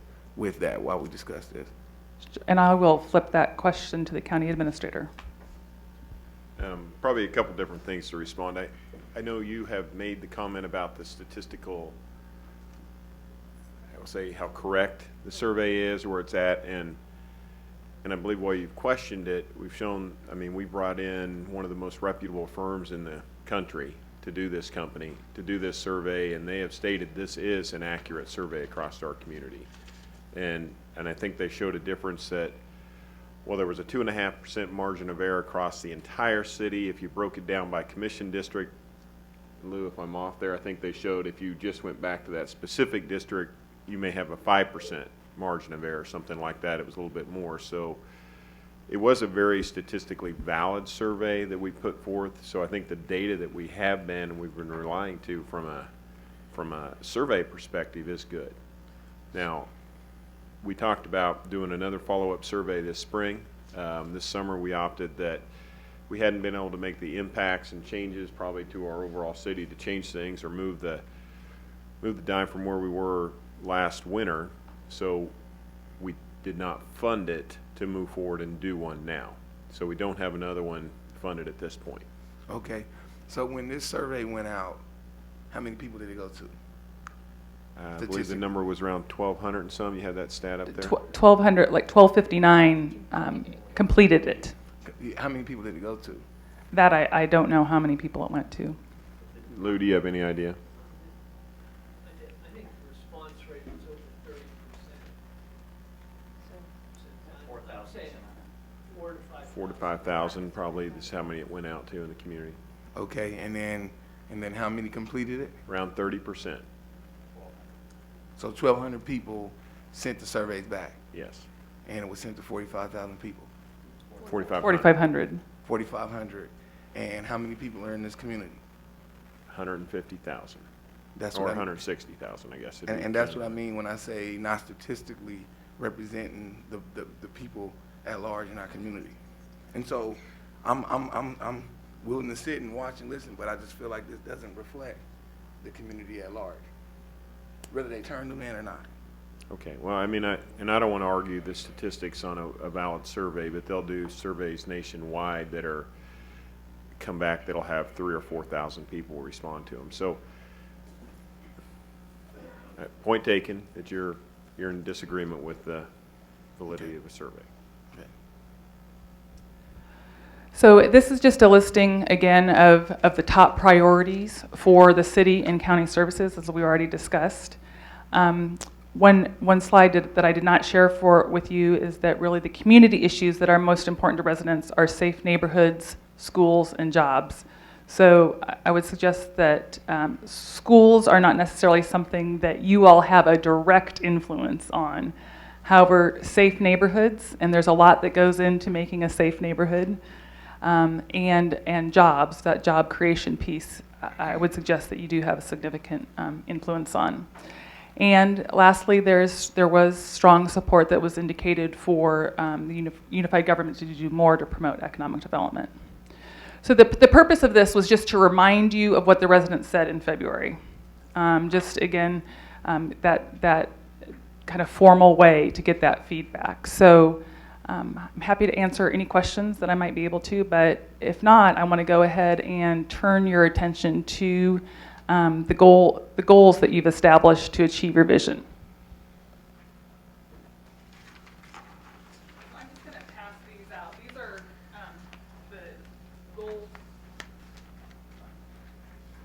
These are the goal statements that were identified in 2012, and the objectives that you've all been working on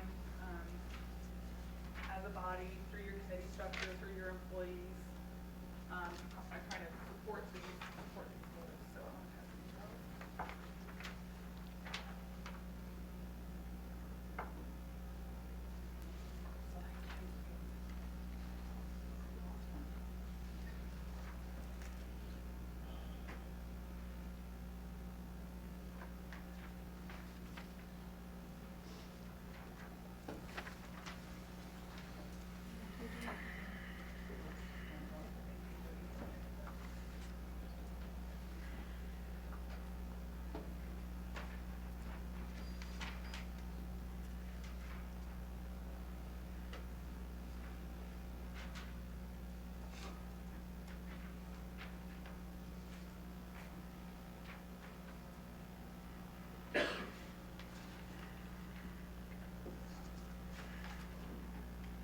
Okay, and I know a lot of times that, that you talk about these kind of just in the kind of the general, it's just infrastructure, just environment, just public safety, but I just wanted to point out that there was some thought that went into what does that look like at the end of the day, and so that's the reason that I handed out your those goal statements. But as we've talked about earlier today, your committees have been diligent in looking at these goals.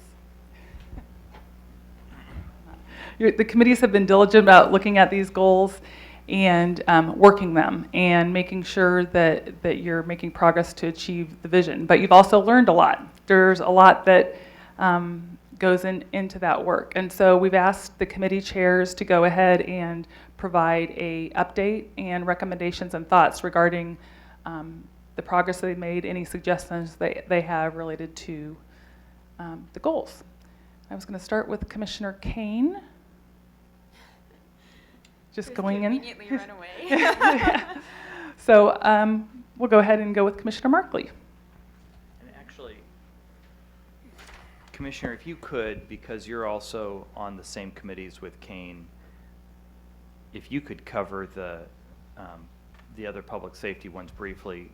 Sure. I know you have you all have a presentation on housing that's a part of these goals, but if you could also do a presentation on the I will others. summarize everything I can. I appreciate that. All right, so as you can see, my committee has sort of the longest list of goals, but also in some cases the less meaty goals, and so I'll talk through some of those. Education and workforce development, we talked about at some length in the fall of 2013, and then, so this will sort of be a theme throughout my summary, and Commissioner Philbrook has moved on to sort of form her own committee that's been dealing in more depth with those issues, and I assume at some point we are going to. Whenever you want me to talk about that. You want to go ahead and, yeah, summarize for us? Well, it's been a long lot of work. We started the first of the year with a group of folks throughout our community talking about what we needed to do with workforce development. There are several groups working on this, and now we're finally to the point where we're talking about the possibility of coming together as one group and working. Now, I'm jumping ahead a little bit because they could tell me, forget it, but I believe that's the direction that we're moving in, and that's dealing with the Wyandotte Economic Development, the workforce development work they've been doing along with this other commission. We are very excited. We would like to create a workforce-ready community where we actually have people ready to go into jobs. And so we are working at that very diligently. And we found out that's a lot harder than what we thought. But of course, it would be, or it would have already been done. But the educational systems are already working on a lot of these things. And it's the time for this to happen because we're booming with a lot of new businesses and we need the people that are trained to take that over. So I would tell you we're well on the road with this, and you need to really be proud of your partners in the community coming together to work for this. And I really appreciate Commissioner Philbrook jumping in and sort of really taking over that goal from the standing committee and making it her own and moving that forward. So. Well, I kind of grew up here, and I work with a lot of people that haven't had really good jobs. They've had the low-paying jobs, the ones that just let them get by, and I've seen that all my life. And I would like to see us have jobs that actually let people have a home and without having to worry about filing for Medicaid or some type of assistance. I want really good paying jobs in our community, and that's what we have to do, is develop that possibility. So I think the list up there is different than the list in the paper, so I'm going to go by the list in the paper in terms of order. Social services. Whatever that, Delinquent taxes So, that's later. yeah, social services is another one of our goals, and actually this is the one we touched on the least, but the most recently. I asked staff, and Gordon and his staff did an excellent job of coming up with a list of just what social services we We need to write. We need to go back to the standing committee slides. Yeah. did a good job of bringing together a list of the social services that we either provide as a unified government or that we fund as a unified government. Because what we found with this goal was that although we recognize social services as something important, and so we included it in our goal statements, we hadn't really given staff any direction to do anything other than to continue what we were doing. And the question, I think, from our committee was, what are we doing? And that's a question we've asked before during budget too, I think, is what do we spend in terms of social services? So what we got just this fall was a list from staff of what social services we fund and what social services we provide internally. And that'll give our standing committee sort of a sounding board to figure out whether we have specific goals for staff or what things we think should be done differently in that area. So that's social services. Healthy communities is also one of our goals.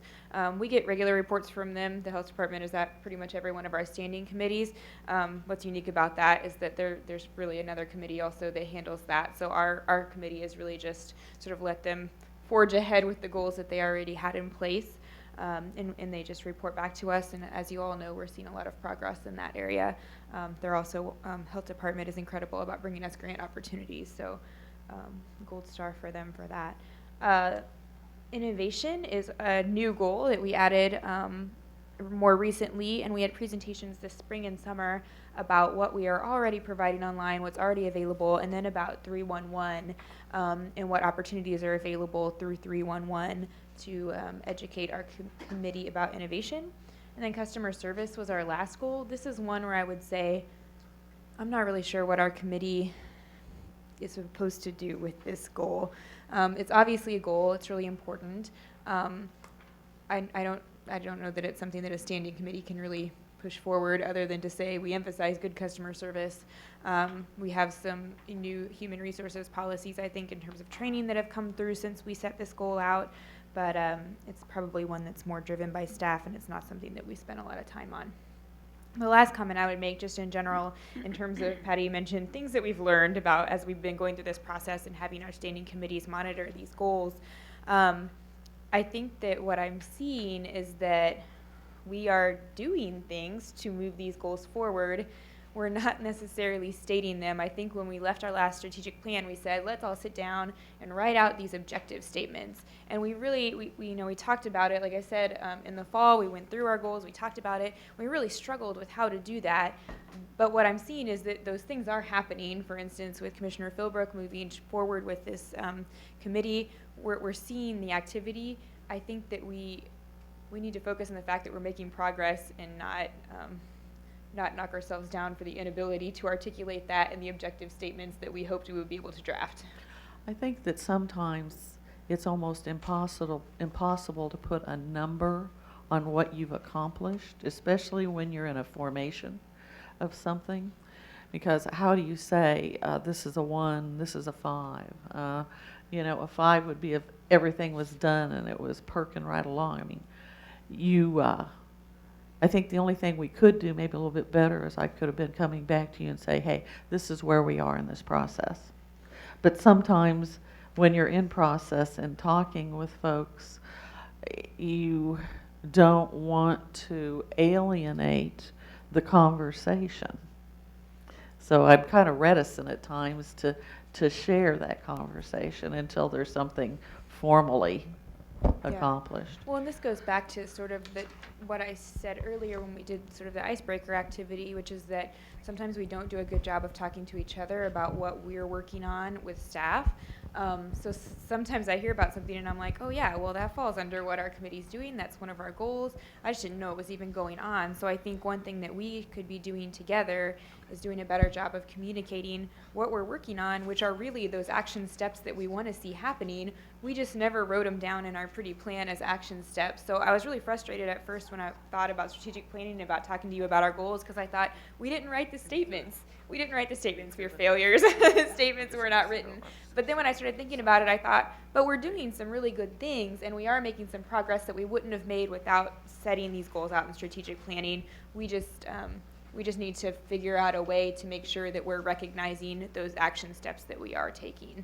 The last thing that I would say, and then I'll jump back and talk about Commissioner Keynes to the extent that I can.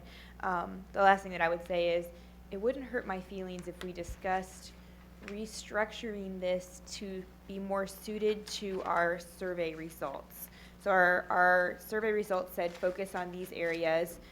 We had set out these areas as areas of focus, but our survey in some ways agreed with that and in some way put a different level of priority on different items. So it might not be a bad idea for us to consider that as a way of deciding where our energy should be focused in the coming year if we were to use that survey as our ranking. As for housing infrastructure, we have been getting more regular reports from staff about what's going on with our infrastructure projects, which was something we discussed in our prior strategic plan, is just letting commissioners be more aware before the budget of what's sort of out on the agenda. And they also do a great job of coming to us to talk about all the federal grants and things like that that we're applying for, which I don't think that was necessarily the case in the past either, that we're just kind of being kept in the loop more as those decisions are being made. So I think that's been very good. And then, what was the other one? Environment. I don't really, we haven't. I can mention Oh, environment. here we go. So some of the environment things would be, for instance, the new sewer water stuff that we have to take care of. That's environmental things. Which we've and also gotten regular reports. Yes, which we have gotten very good reports on, and they're all things that are mandated that we have to put significant money into to be in compliance. Let's see, I'm trying to think what else. I know we've talked about BPU and the amount of money that we've had to put in for those kind of regulations. We've been kept up to date pretty well on all of the environmental things. I mean, that goes along with our emergency information, the big system that's just finally gotten online for communications. That's part of environment and public safety. Let's see, is there anybody out there in the audience who would like to help me with this on public safety? Other than, of course, we only have police and fire. I mean, you know, we have those folks out there. And the sheriff. Well, now, all right, sheriff's back there. Sorry, sheriff.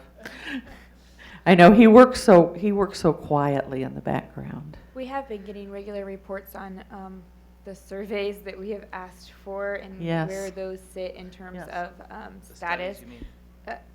Studies. Yes, status reports, yes. So another thing I would just say generally is that I think by assigning these goal areas to different standing committees, it's made it, I think, easier for staff to know if there is a status report, where does that go?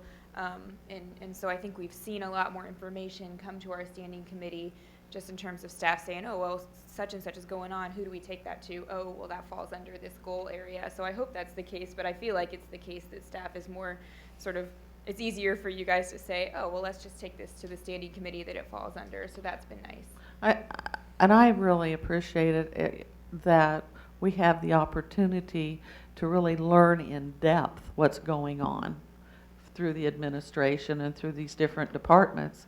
Makes it much easier for us to make decisions when times get tough. And so I really do appreciate that. Thank you. I would say, too, one of the things that I'm hoping to get to today is we really have 9+2. We have the 9 that we established before, and innovation and customer service kind of came out of the discussions with the commission. So the question I have is, do we need 11? If we don't need 11, what do we need? Do we need to conflate some of them into singular goals? Do we need to add something? If we add something, I might beg you to subtract something. But the goal is, it's not just what all services we provide. Obviously, if we provide the service, it's because it matters.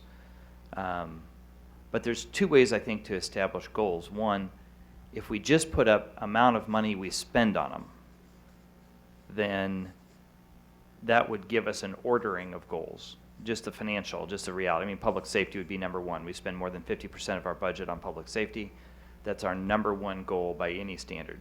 We spend a ton of money on public works, which covers infrastructure and environment. So those top 3 under public works and safety probably are about almost 70% of our budget just in those 3. And then we have the other things that we're trying to do. So we can either do it by dollars will give us one list of priorities, And then the survey will give us another list. And what's interesting is sometimes the survey syncs up because public safety is at the top of the survey also. And that's good because we're spending half of our budget. It's good to know the public values that. So I think that's part of the challenge that we have today. Does your committee have a recommendation in terms of what you'd like to see with your goals? I don't know about my committee, but I will say I have a recommendation. I mean, based on how this past year has gone, I think it's been great that we've been getting sort of this summary information on each goal, but I would rather see each committee focus on one very specific goal for the next year, as in this year, this committee will accomplish X, and try to move the needle on that one item over the year's time, then spend our time just getting summaries of a whole list of different goals. That's my preference. I think that that would be a better use of our time. Does that mean we're not going to do this other stuff? No, but Doug's going to be working operationally on these other things as well, things like customer service. Doug doesn't need our standing committee to sit there and say, how is customer service going today, Doug Bach? I mean, that's part of his job anyway, and he certainly has that as one of his goals as our administrator. So I would rather us form today for very specific goals that we're going to say, this is what we want to do. We're going to talk about policy changes. We're going to talk about departmental changes that will help move forward X goal for each committee over the course of the next year. And then next year we can come back and say, we made it, we didn't make it, here's a new goal, here's how we're going to alter the goal we have. I think that would be more effective. So what I was trying to do as I was typing up here was kind of capture some of those things that will help us decide what direction we're going. So I did put, Angela, that you said the committee structure makes sense. So it makes sense that if you've got specific goals, that there are committees that work with those specific goals. Let's tie those to the survey results. You have a question about whether customer service is an appropriate, not that it's not important, let me be clear, not that it's not important, but should it be a part of a committee issue? And then a suggestion that the committees focus on one specific item and maybe then reduce kind of those overall goals to 4. So I'm going to keep this list. This isn't just because I wrote it up here, doesn't mean make it so, but I just want to kind of keep a running tally, and then we'll have a discussion about what that looks like. I wanted to ask any members that serve with Commissioner Markley on those committees, did you have anything that you wanted to add to her report? Scratch the whip, she kept us doing it. Okay. Anything else? Commissioner Maddox? Yes, and I'd like to add this, and it has nothing to do with committee. I'd like to ask to be excused. I've got a couple funerals I have to attend, and then also, if notes can be taken, I'll try to make it back before 2 o'clock and try to reconvene with the group. Okay, thank you. Commissioner Walters? Okay, so I'm not on the committees, but I did have a comment on innovation. Okay. I was at the Kansas League of Municipalities a couple of weeks ago, and I heard a presentation very similar to one I believe Mayor Holland and Commissioner Walker heard about efficiency of providing services and tracking time and resources necessary to provide services. The presentation was given by the city manager of Salina, and it appears that they're 3 years ahead of us as far as analyzing and improving their delivery of services using science as a basis of evaluation. I think we've talked about that. I think it's a benefit, it's important, and I think we should have that as one of our goals. Whether we have to limit it to 4 or not,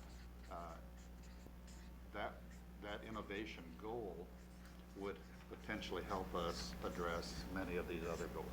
Yeah. So I'd like to plug that one. So I listed use data to analyze service delivery and goals, using data. Okay. Any other comments from those who serve with Commissioner Markley? Or any questions of her from those who don't? I know that you just again received a fairly significant presentation related to progress. So, Mayor Holland? I would suggest that areas that we need to differentiate, and I think Commissioner Markley said this well, we can only, a standing committee can probably work on one thing. as a focus work area. on one Now, thing we well. have to cover a lot because there's the It's a issues reality. du jour. You know, we're going to have some sewer break somewhere that's going to cost some astonishing amount of money that we'll have to deal with. That we can just count on that. But I think the idea that these work teams focus for the goal purposes on one thing, I think I like that. And I also think that workforce development, education workforce development, has a community-wide group that's working on that, and having a commissioner connected to that is very important. Healthy Communities has a community-wide group that's working on that, and we have commissioners connected to that. It might be that there are other areas that we need to help initiate the setup. You know, we have all these committees. Back to Commissioner Walters has asked about all these committees we have out there. They should be doing work, right, to move the goals forward of our community. One of the things we could do is once we identify our goals, there are other strategic things that need to be happening in our community that we need to maybe think about. Can we assign it to one of the committees we have, existing ones, or can we let some of the existing ones go to bed and create some new ones that are actually doing the work that we need, that have people on them, not just our appointments, but have that our friends or whoever we pick, or just willing, warm bodies that we can track down on a phone call, but have people experts in those areas. And I think that's why workforce development is successful, because we have people in that field working on that issue. I think that's why Healthy Communities is successful, because we have people in the field working on them. If we have people in the field, do we have a social services team that are people in the field? You know, we have the homeless services team, which are people in the field working on homelessness. That's one issue. But if we have other issues up here, if we can put together a community-wide team of experts in the field, then we could actually move the needle on some things that could report back to our standing committees, and the standing committees wouldn't have to be the ones doing it. Does that make sense? You know, so I listed that as a possibility then too. So I put issue-related committees or task force. So if you decide to narrow the goals and the focus of the committees, that you perhaps would use those. So that's something that we'll continue to discuss then too. So if there are no other questions for Commissioner Markley, we'll go ahead and turn to Commissioner McKiernan. With fear and trembling, we turn to Commissioner McKiernan. Yeah, actually, you actually do. Commissioner McKiernan, were you going to present this? But not yet. Okay. And I certainly don't even have to today, so that No, we it's do want you to. it's You fine. have to. I'm all psyched up about it. Okay. We carved out time for Well, this. actually, and this does illustrate a point where I'm going to get to something in a minute that Commissioner Markley and I were working on in parallel, not really knowing that each we were working on it. When we finally communicated, it was like, holy cow, we've made collective progress, I believe. We have 3 goals here: economic development, and then housing, and then multimodal transportation. And unfortunately, the members of my committee, oh, look, we're all sitting on the same side of the table here, have already heard me just discuss a few things. And one of the things that has been kind of frustrating to me is that we have been very busy, but I'm kind of frustrated with my inability to help us maybe define and shape and focus some of our areas of strategic goal attainment, not just being busy. So for example, under economic development, I mean, we've done a lot of work, good work this year. For example, we've reviewed financial policies to promote good money management internally, to promote accurate reporting internally and externally, to promote transparency in reporting. We've discussed incentives policies that hopefully promote business development, that promote growth of the tax base, that promote contribution to the general fund so that we can actually achieve some other goals. But when I actually look at the goal that's written, and unfortunately my committee's already gotten this, but if we take the goal as we wrote it, foster an environment in which, and now we break out the actionable pieces of that. So we'll take the first one: small and large businesses thrive. Personally, I'd like us to have a discussion and define, what does that mean for us? Does that mean that there's more businesses licensed in our community? Does that mean that the appraised valuation of commercial properties grows in the next year? What do all these little sub things mean? For example, jobs are created. That's the next one. What does that mean for us? Redevelopment continues. Redevelopment of what? Tourism grows. What does that mean for us? Businesses relocate in the community. In the community or to the community? So as I really sat and started to say, how do I measure whether or not we achieve that, it puts a different lens on it. So I would like for us to have more discussion, not today, but coming up, on what do all these pieces mean? Once we've had that, which one's the most important to us? To piggyback on Commissioner Markley, which one's the most important? And then, what would tell us that we're achieving or at least making tangible progress toward that? And then that would drive some strategy. So for example, if we had a goal to increase the number of businesses licensed in the UG, in Kansas City, Kansas, and Wyandotte County, by X% in the next year, then what strategy, what could we do that would make the most tangible progress, that would give us the best chance of achieving that goal? Would it be removing barriers in business licensing? Would it be removing barriers in inspection? Would it be a change of process? What would it be? And I think it would help us then to drive some specific things that we would do intentionally. And then at the end of the year, we'd ask, well, how'd we do? Well, we had a 5% growth in business licenses. We were shooting for 6. 5% is good. How could we do better next time? So I would like to continue to have that, that goal.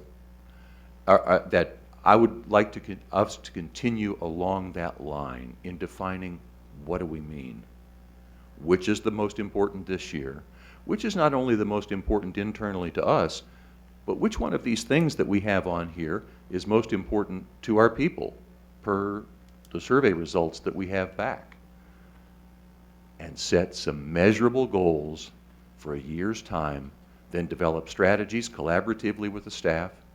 Staff can create the strategies and tell us what resources they need to help achieve those things that we've said are important, and here's the metric that we're going to use. I'm going to jump to so in terms of economic development, we've done a lot of work, but I think we can be more focused in the coming year. Under multimodal transportation, we're going to create a transportation system that moves people to where they want to go. Where do they want to go? Do we know that? And so having set that up, I'm going to say now, we actually did a really good job in the last couple of years, both commissioners and staff. There was a need identified in Argentine Rosedale for a bus route. There was a need to move people because there were some places identified that they needed and wanted to go to.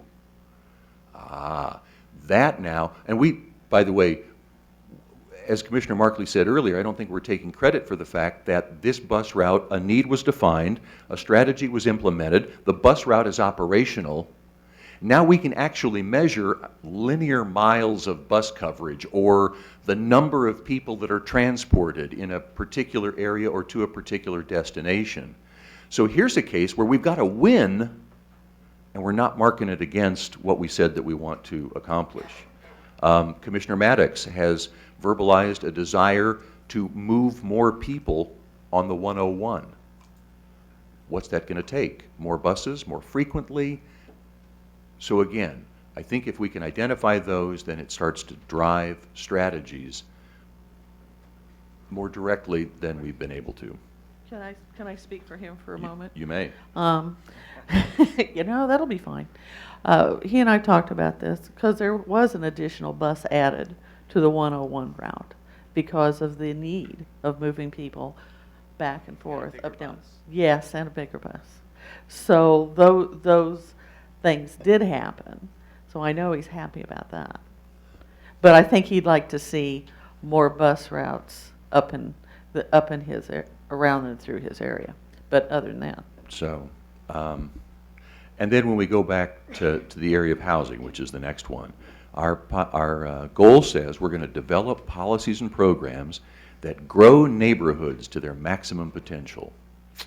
How do we measure maximum potential? So what do we choose? Do we want to increase the median home value? Do we want to increase the total appraised valuation of rental properties? Do we want to decrease the density of vacant lots? What's grow neighborhoods to their maximum potential? Make property owners accountable for their property. I can think of two areas that we can ask people to be accountable. One is in the area of maintaining property up to code specifications. Well, do we have a metric? Could we decrease the time to resolution of code complaints? Could we decrease the total percentage of submitted complaints that are successfully resolved? It's going to take, as Commissioner Walters said, it's going to take some data, though, to know where we are today and where we're going to go. Another area of emphasis could be payment of property taxes. That's holding people accountable for their, accountable for their property. We have an enormous amount of money that is billed but still owed to us many years after it was billed. What if we set a specific goal that we're going to decrease the amount, the total amount that's owed to us more than 2 years by X% or X number of dollars? Then it focuses us on some strategies that might move us toward attaining that.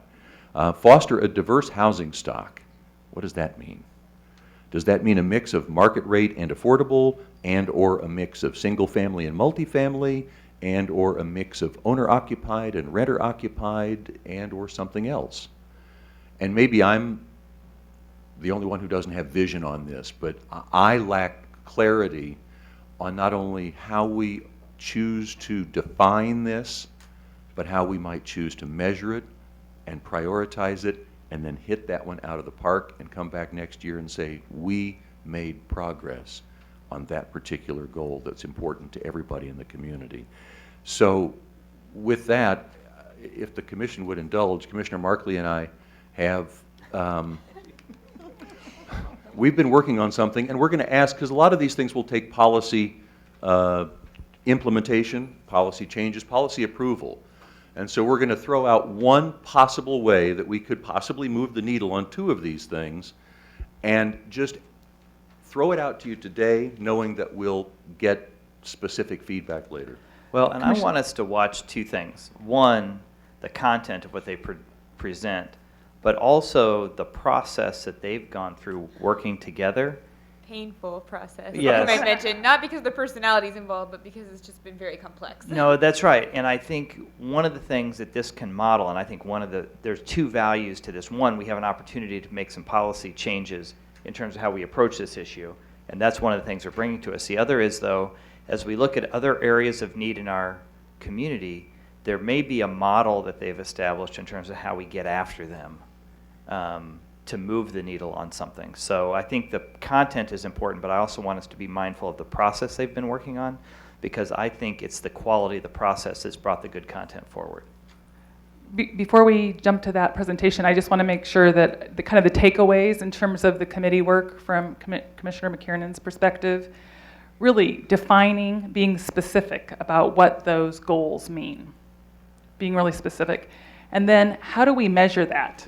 The measurement is really, so once we've defined it, how do we measure it? And that gets back at the whole data issue that Commissioner Walters brought up. And I certainly don't want to be the only one who presents on what our standing committees have been working on, and certainly don't want to say that what I have just presented is necessarily the consensus view. It is my view, and would encourage anybody else who has similar or opposing. Right. Any other reporting from Commissioner McKiernan's committees? Commissioner Murguia?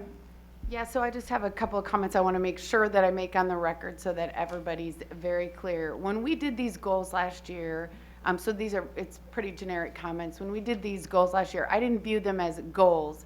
I viewed these as sort of the commission casting a vision for these specific areas. Some of them I agree with, some of them I don't, simply because I don't believe we have control over education in our community. We are elected as the unified government, not as the Board of Education or the Board of Trustees out at the community college.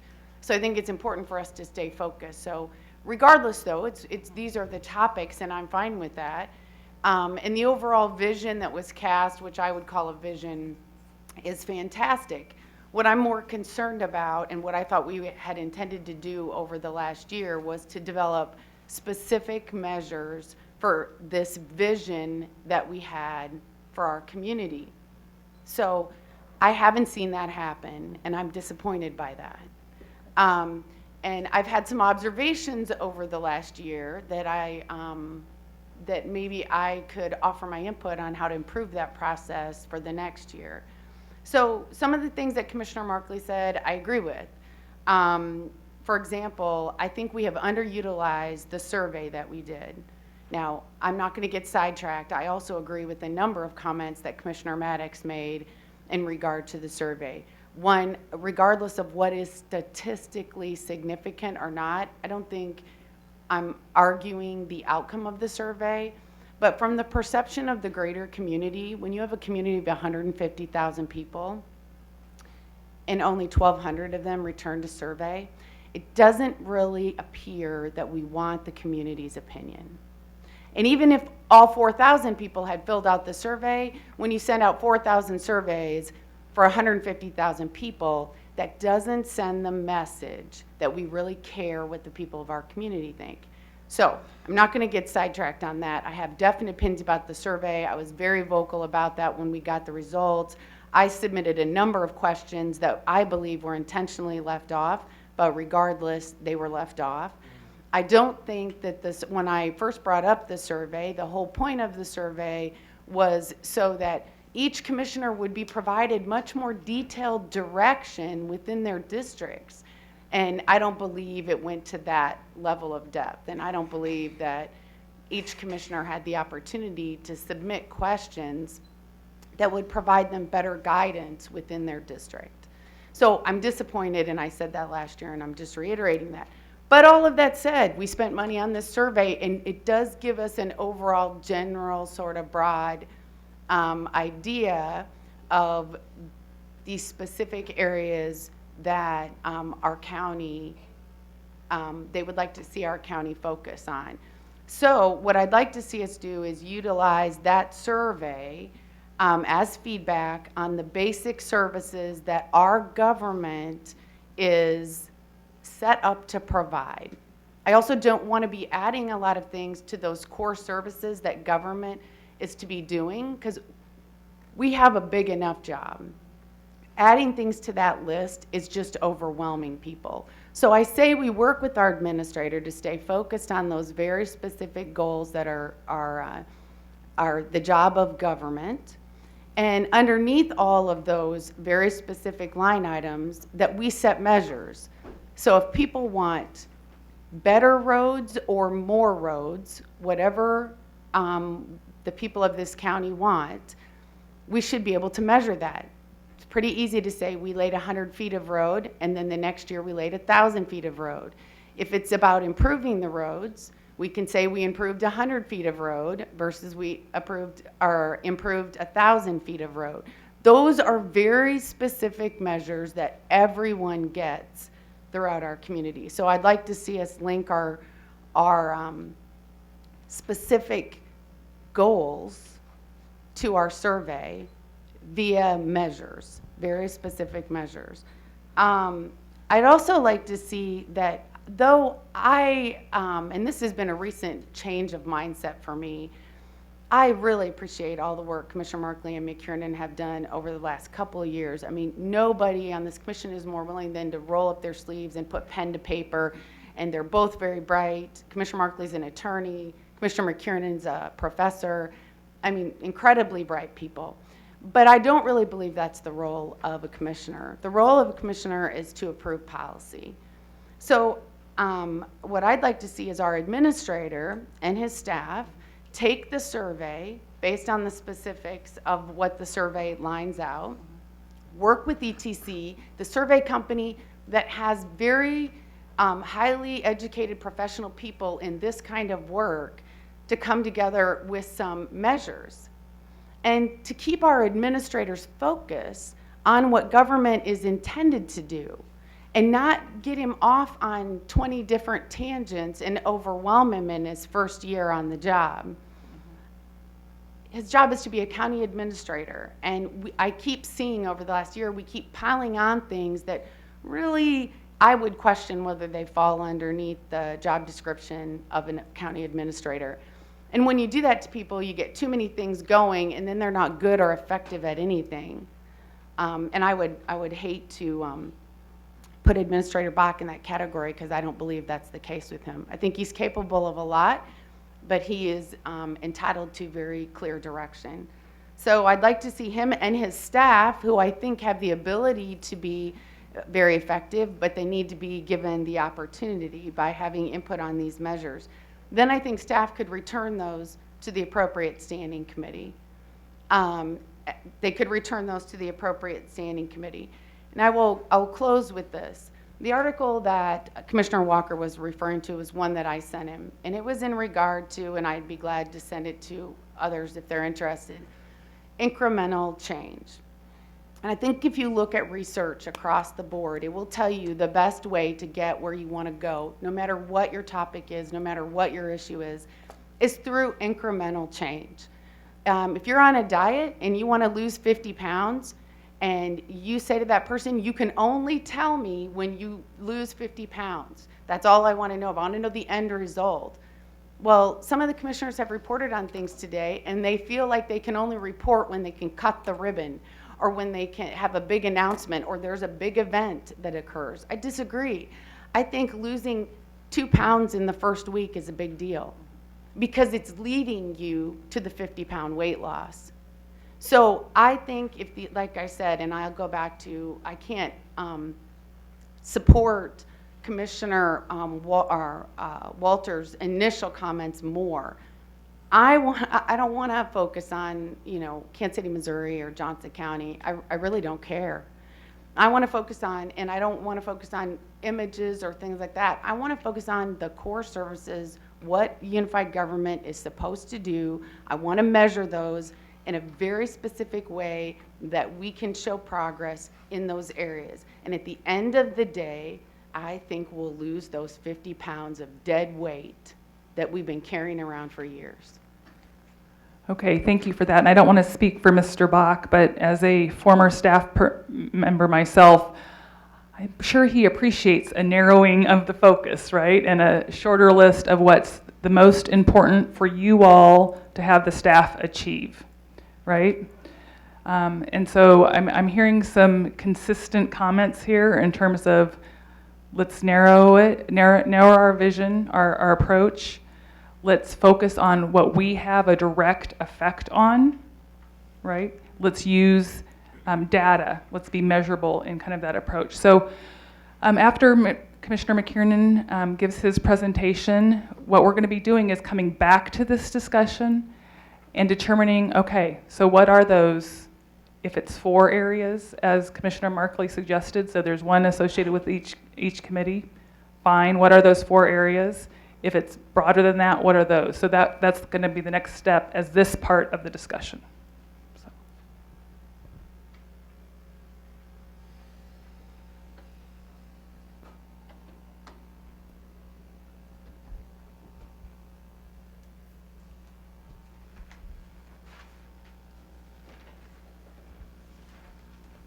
So Commissioner Markley and I had a discussion one day, and we found out that we were going down a parallel path as regards a couple of things in our respective districts that we think are universal across the entirety of the UG. So we came up with,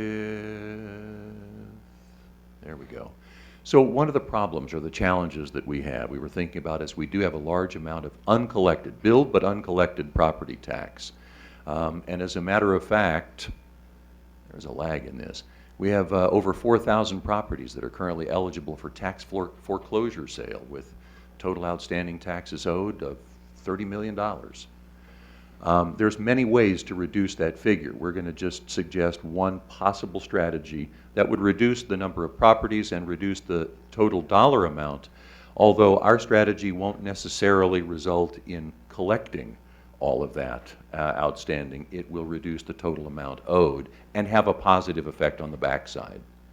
So for example, if we decided that we wanted to set a goal in this area, it might be to decrease the total dollar value of property taxes that have been owed to the UG for more than 2 years by 10% in the coming year. So we could put a metric on this if we chose to, if this was an area of emphasis for us.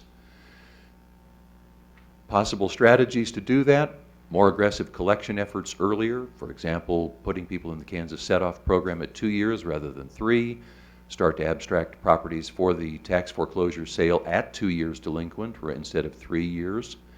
Those are other strategies that might drive this same goal, not the one that we're ultimately going to suggest. This little, we're going to suggest one tool out of a great big toolbox that could accomplish some of these goals. Another challenge that we have is that we have a large number of abandoned properties. I think all of us in our districts have these properties that are no longer occupied. They have been abandoned. 1,387 properties were posted as unfit as of August 31st, 2014, and we added 295 properties in the last year to that list. Unfit does not mean needs to be torn down. Unfit just means currently not up to code that would allow people to live in there. And one of the things that struck Commissioner Markley and myself is a good deal of our uncollected tax is owed on abandoned properties. So people have walked away from not only their property but also from their tax obligation at the same time. And we wondered, is there something that we could do specifically on this slice and develop a strategy for this slice? So for example, in the terms of abandoned properties, we might set, if we chose to, a goal of decreasing the number of residential properties that are abandoned and tax delinquent by 10% in the coming year. That might be a goal. We could measure that at the end of the year and say, did our strategy move us toward that goal? I have a question. Is part of the definition of abandoned property that they're tax delinquent? No, not necessarily. There's a lot, and this is one of the things that Representative Fraunfelter has been working quite a bit on in the state of Kansas, to establish a clear and universal definition for abandoned. Many communities, as we've done our research, use different metrics. They use length of time utilities have not been turned on, length of time mail has not been delivered, and a number of other measures to determine whether a house can be defined as abandoned. That's good. Okay. But I think we can all drive down the streets of our districts and we can find them. We could point them out. So it's a 1,300 number that's on the previous slide. Do you know what number of those that are identified as unfit are also tax delinquent? I don't at this point. We just know that as we have looked at the data just for our districts, we've come to the conclusion that a lot of the uncollected tax is owed on abandoned properties. And Commissioner McGee, you've been doing this very same work. And so actually we had a three-way parallel race here, because you've been doing much of this same stuff. So there was our goal. So what if we focused on abandoned properties? As Commissioner Markley and I talked about this, it struck us that there's 3 groupings of properties that are both abandoned and tax delinquent. So first group, fit for rehab, attractive to developers. That is, it is currently abandoned, it currently needs work, but it's not upside down, it's savable, and a developer could make a profit by coming in and gaining control of that house. That's not the group of properties that we are focusing on. There's a group that are not fit for rehab. We all have these in our districts. They cannot be saved, and there's a different strategy for those. We may never get the taxes owed on those, and in fact we may end up tearing those down. So that's a different strategy. But we think there's a third group, and as I've talked to some redevelopers, they confirm that that group is out there, fit for rehab, but not attractive to a redeveloper. It's upside down, too much owed on the property. It would take them too much to get it, and then they'd have to invest too much to bring it back up to livable, sellable condition. So we wondered, Could we follow the model of cities like Detroit, Providence, Rhode Island, Buffalo, New York, and do something specifically for this group of properties? Policy changes could shrink the pool of those that are fit for rehab but not attractive to redevelopers. So we've got a little flow chart here. I like flow charts. Let's start with our abandoned house. There it is. So we ask, is it eligible for the tax sale? If the answer to is it eligible for the tax sale is, click forward, no, we ask, so this is one that's not delinquent in taxes, but it is abandoned. Is it a candidate for rehab? If the answer is yes, now I've put a little gold ring around future policy decisions that we may choose to make. Baltimore, Maryland uses a receivership program. If there's a house that's not tax delinquent but abandoned and causing blight in a neighborhood, they seize judicial control of that property, turn it over to a third-party receiver who then, oh, that's right, we do have. But that's not what we're talking about, although that is a strategy, because I think we all can identify properties in our districts that are not tax delinquent, but they are creating blight in our districts. So Baltimore has a program of receivership that Commissioner Markley and I think we should really take a look at in the future. If it's not a candidate for rehab, well, then it's a candidate for demolition. Once we've demolished it, we think we have 2 future policy changes that we need to consider. What about that vacant lot? What about a new house? But that's not what we're talking about today, but that kind of defines it. So if this abandoned house is tax delinquent enough to be foreclosed, is it a candidate for rehab?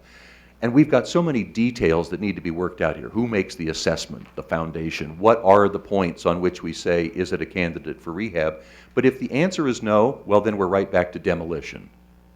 But if it is yes, then is it attractive to a redeveloper? Is the debt to value, and that's probably not the right words, but it's the words we've been using. And by the way, I do need to say that as we've developed this, Commissioner Markley and I have worked with Brett Deichler from Delinquent Real Estate, Chris Slaughter from the Land Bank, Colin Welsh from Legal, Greg Talkin from the Neighborhood Resource Center, and Emmerich Cross has been in on these. He's been subjected to this before. And who am I forgetting? That's the core group. I think that's I think the core. others have floated in and out, but So if the debt to value is okay, then it just goes to the regular tax sale. This is a house that may be abandoned, it may be foreclosure eligible, but it's a good house. So we just put it in the regular tax sale, and a redeveloper could pick it up in the regular tax sale. But what if the debt to value is not? So one thing that we took from Detroit and Buffalo, they use what we could call a day after auction. So this house goes to the tax sale. It does not sell because it's unattractive because of its debt to value ratio. In Detroit, the government bought the house, so we would buy this house at the tax sale. And I put a red around, this is the policy change that we're really considering, asking you to consider today, is what Detroit did was they used their land bank to abate, write off all of the outstanding taxes and liens on that house, with the idea that we're going to write those off today, then we're going to have developers into that house, and then we're going to have an auction to a pre-qualified group of developers. And although we write off the back taxes, which we may never collect anyway, these developers now take this house and draw a line in the sand, and from this day forward, it's a tax-paying property.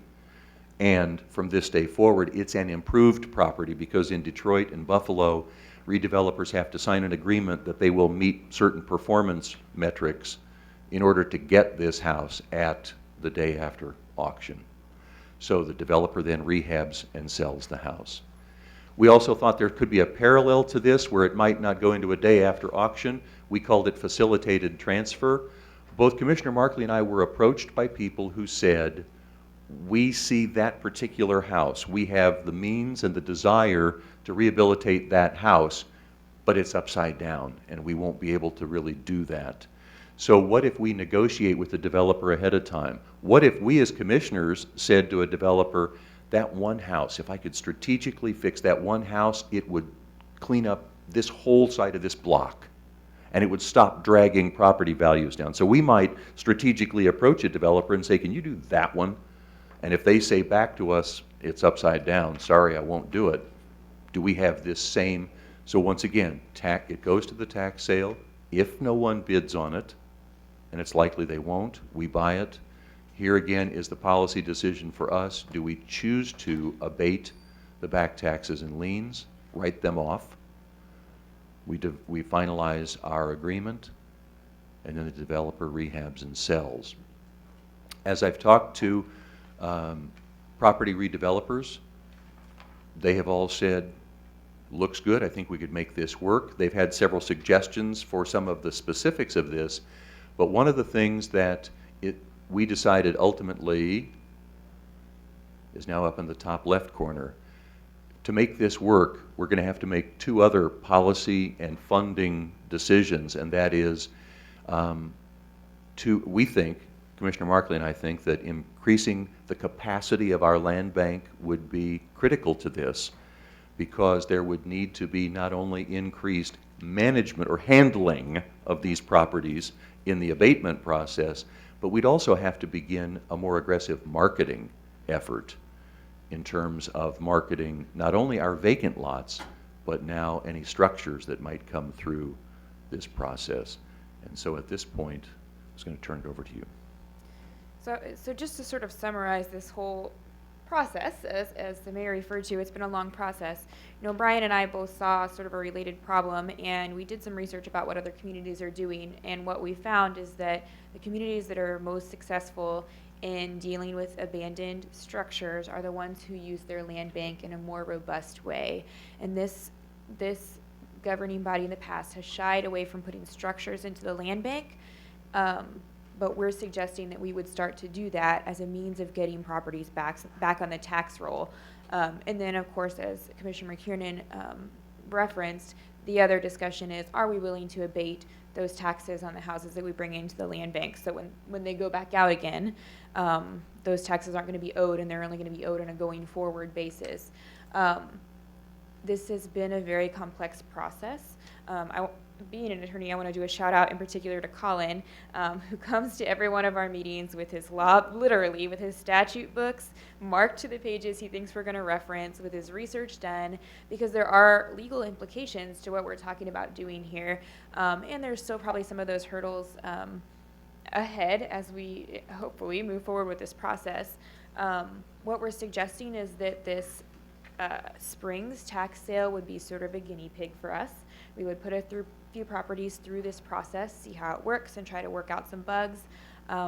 We are not suggesting that we need extra staff to get that done, but assuming it works and that this is something we want to move forward with on a larger scale, we probably would not be able to ask Chris Lauder to process, hundreds of houses through an day after auction without giving him some additional resources. So we wanted to bring you all up to speed on all the things that we've been doing as we've been coming up with this plan with staff, and get your reflections on what you think of this concept before we push staff into this guinea pig effort. Well, and one of the things, I really appreciate what you've done, in part because you've identified in the boxes the policy issues that stand in the way of it. And I think a lot of times, a lot of people get to the policy issue and then they're like, oh, well, we don't have that, it's against the rules, or we can't put structures into our land bank. Well, that's our decision. And so you've identified the boxes that we can address. The other thing that, Representative Fraunfelter has been very aggressive with this in terms of addressing state law changes that allow communities to better address abandoned properties. And there are differences between abandoned properties and tax sale eligible properties. That's correct. The state actually gives us more flexibility with abandoned properties than with just something that's tax sale eligible. And this is something the community needs to be aware of. I think we need to be very aggressive in turning abandoned houses and getting them back on, get them a home, make them a home again, turn an abandoned house into getting a family in them, and the work that needs to happen to do that. That helps our population, it helps stabilize our neighborhoods. The other thing that is important, we can be very aggressive with this, and we're not talking about putting grandma out of her house. These are abandoned homes. There's already no one living in it. It's a different issue when you have a tax sale, and very few of our tax sales have owner occupants in them. So that's a misconception I think that people have, that we're going to be turning grandma out on the street. Certainly, we're not going to do that. But once someone has left the house, it's been abandoned for a certain amount of time, I think the need to be very aggressive is at hand. And I think we're ready to move on this, and I think we need some consensus from this group to give permission for McKiernan and Markley to bring forward the ordinance changes necessary to our land bank for us to vote on, so we can use the spring tax sale to move this forward. That whatever policy decisions that we have said are in the way, let's move those forward. I think this is a great plan, and I think we are very aggressive in moving forward with it.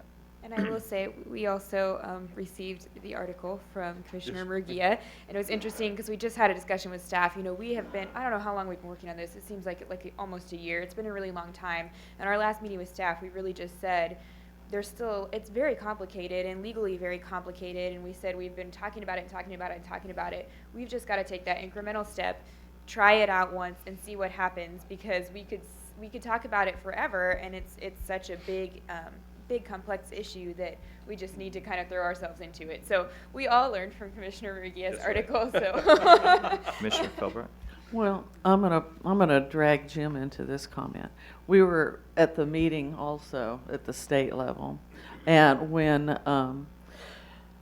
Fraunfelter was talking with other folks in the rural groups, and after they asked him the questions and talked to him about it, we did not see any dissenting votes coming forward. And we did encourage them to talk to their representatives and their senators to back this, because most of these communities have the very same problems we have, and they did not understand what the bill was about. So there's a lot of voicing of going forward with this, and I just thought I'd report this to the body. That's very good. You know, this is a very specific issue that could be one of your objectives within a variety of potential goals. And so I just put out on the table that perhaps this is something that we continue the conversation later in the day. So our next step was to determine, should you have more goals? Should you have fewer goals? And then following that, what are specific objectives within those areas? Can I just jump in? I have not seen any opposition to the presentation that was made. Unless someone wants to speak up, can we give general consensus for them to move forward with this? Sure. Yeah, I see that. I just want to confirm that before we move on. Yeah. Yeah, I would like to commend both of the commissioners for the work they've done on this, and it goes to the pothole theory that Commissioner Walker talked about, attacking these problems one thing at a time. I can think specifically of several houses that may be qualified as abandoned. Their taxes may be up, but possibly there's a difference in what the real estate evaluation of those houses is compared to what family members may remember and the attachment value they have to them. But something has to be done. When we talked about the budget and the, I hope I don't mess these initials up, the Community Development Block Grant, I'm not even going to try the initials, but one of the big issues about that is that we are going to be monitored, I'll use that word, with how we use demolition dollars and when we can use them. So this helps offset or helps attack those houses that are not attractive, that are blights in our neighborhood, but could possibly be rehabbed and not demolished. So I like it. I do want to be clear about the legal definition. So Yes. again, people aren't concerned about grandma or whoever, auntie, whoever, but thank you. And if I could just say, I appreciate that, and you're right, this is exactly the pothole theory, kind of the broken window theory, whatever. But Commissioner McGee and I have had a discussion about this before, that these onesies will take us forever.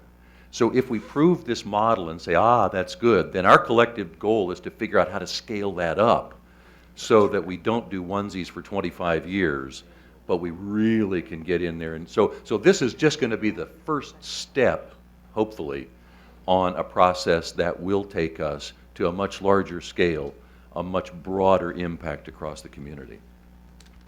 That's right.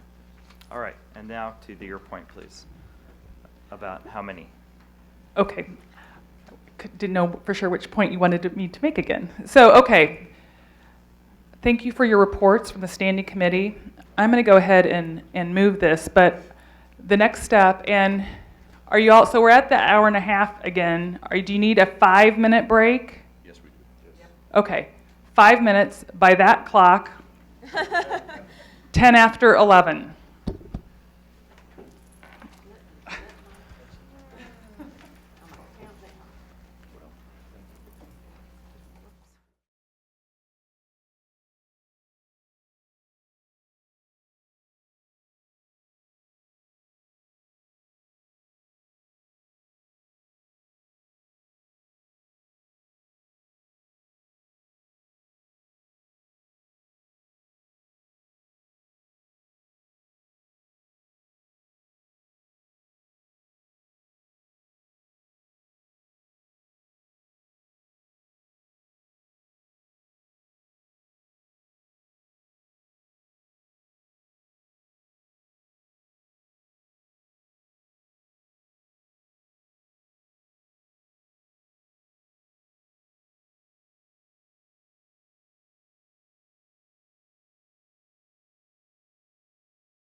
takeaways, right, from y'all, and I think that there was a sense that we need to narrow our focus. We narrow our focus. We need to, Commissioner Walters. Those were things that were thrown out, but are you sure that's consensus on all those topics? I heard that a lot. Okay. So, Do we want, I think there are some things that we could establish as goals that don't necessarily have to go through committee. okay. Oh, you mean individual commissioners working on projects, is that what you mean? Or all commissioners working on it, yeah? Give me an example. Yes. Glad you asked. Which project?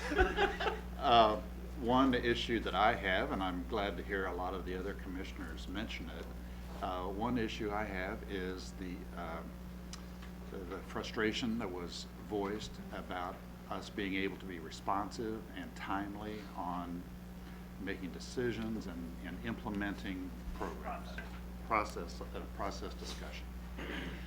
And so I think we could introduce a new goal of addressing that. And I don't know if that fits within any particular committee, but it's something that we could either form a new committee for, or a task force, or something. Because I think the number of commissioners that express that issue validates it as a topic that is concerning, and I think we should do something about it. Could that go under administration? well, state the task forces, what the outcome is. Improving the timeliness of responsiveness that we would have as governors. Responsiveness of staff to commission requests. Actually, I was thinking of responsiveness of service to the public. Uh-huh. So would that be a customer service responsiveness? I'm trying to, Could be. Yeah. okay. No, I like that. And one of the things I was thinking about as I looked up here, the ones where we have the most success to report back today are the ones that have task forces outside of the structure of the standing committees working. Healthy Communities Wyandotte has a lot going on, and that's because it's a community-based organization that reports to a standing committee from a policy level to make sure Healthy Communities Wyandotte shouldn't be doing anything that the unified government's opposed to, right? But they really just report back, and the work is happening outside of that committee. Workforce development, same thing. The committee is not necessarily working on workforce development per se, but workforce development should be responding back to make sure it's in keeping with generally what the commission wants to do. I think there should be, anything that we value, we should have a team working on. And anything we don't value, we shouldn't have a team working on. So back to your issue about boards and commissions, and I think it keeps coming back. You've asked this question a year ago. What are all these boards and commissions? Why are we appointing people to these? I think we have a number of committees that I think aren't doing anything because they don't have a task to do. They're not getting direction from us. They're not getting direction from us, and so maybe we don't need them anymore. But maybe our customer service and responsiveness to the public is something we want. We should have some team monitoring that, and we should talk about how to set up a structure where we're actually measuring, monitoring, and responding back about how that improvement's going. You know, you had talked about having metrics at the DMV about how much time someone spends getting a certain task done. And we can measure that now, and we can say in a year we want to cut that in half, and then the administrator can say, here's how much it would cost to cut that in half, and then we measure if we did it. Was that? That's a good example. So if we are going to have a customer service or responsiveness task force, then it could report to this committee. That doesn't mean necessarily this committee would do all that work. Is that what you're saying, or did you? Yeah, I just didn't feel, or didn't see how it closely fell within the charge of any of those standing committees. It seems like it's a bit more broad than that. So how we come up with a structure for that, I think, is relevant. And so I think we need to put that, we need to star that and look at these others. Because, for instance, environment. Are we so concerned about the work in the environment that we want to create a team to work on it? I'd say no. Mayor, I think what it comes down to, and what I think that we're sort of recognizing inherently here, is that if nobody on the committee has this particular passion for that topic, it's just not moving forward in the same way. So what we need to do is, if we can't find one of us or someone in the community who has that passion to lead it forward, the goal is not going to go anywhere. So it's one thing to assign it to the standing committee and say, work it, but if nobody on that committee just happened to have a passion for that, we're not seeing the same kind of result. No, I agree with that. So, for instance, then, with your, the one about customer service and rolling that in together, I mean, things like 311 comes to mind, you know, all that kind of stuff. And so what do we mean? And he's right, I mean, that's pretty broad area. Well, and if we appoint a committee, for instance, we appoint the Park and Rec Committee, right? It would seem that Parks and Rec maybe would come and report regularly to Administration and Human Services about the work that they're doing. Healthy Communities would report to them. It seems if we appoint the Housing Authority, and we do, that the Housing Authority could come and report on a regular basis to Neighborhood Community Development because we appoint them. And I don't think we've had that accountability loop inherent in the teams we provide, nor have we created all the teams necessarily that we need. And so I think we need to continue with what we're doing today, but I also think that coming back to the boards and commissions that we appoint and asking the question, do we need them? If we need them, who are they, is there an accountability piece where they come back to a standing committee and give a report? A report, being a reporting group is different from being a goal, isn't it? Yeah. And so there are going to be some things that the standing committees receive reports on, and some things that that standing committee perhaps is directly working on. Or maybe the standing committees don't necessarily work on anything, they hear reports only. And I think what is the purpose of our standing committees would be an important discussion today too, because we've not been successful in making them work groups. We have tried, but we've not been successful in making them work groups, and maybe that's just inherent to the process, that they are a policy group that receives reports and tracks the accountability to make sure work is happening. But maybe they're not work groups specifically, and we need, does that make any sense? I don't think, it's not making any sense to me, so I'm hoping maybe it's making sense to somebody else. I think first of all, we're talking about, in some ways, we're talking about a real specific objective. And I think there's going to be an ability to talk more about that objective and others a little bit later in the agenda. Then we're also talking about how we get things accomplished. Right. And so I'd like to kind of say, let's kind of take it back up and take a look at, so if we consider the vision that you have for Wyandotte County, what are the critical areas that you need to be focusing on to achieve that vision, right?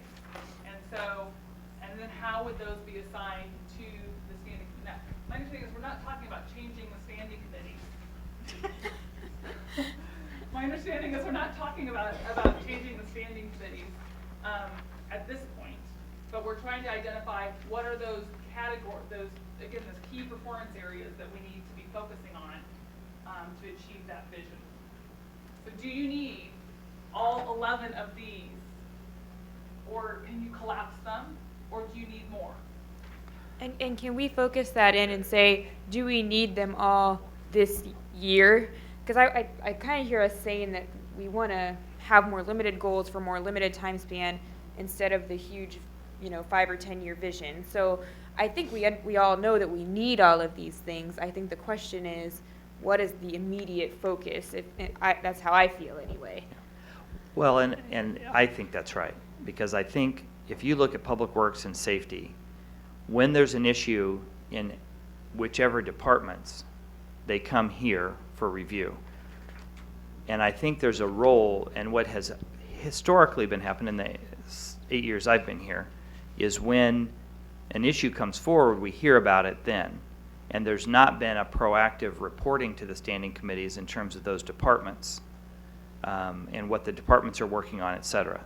And so we tried to fix that by putting the goals under the standing committee.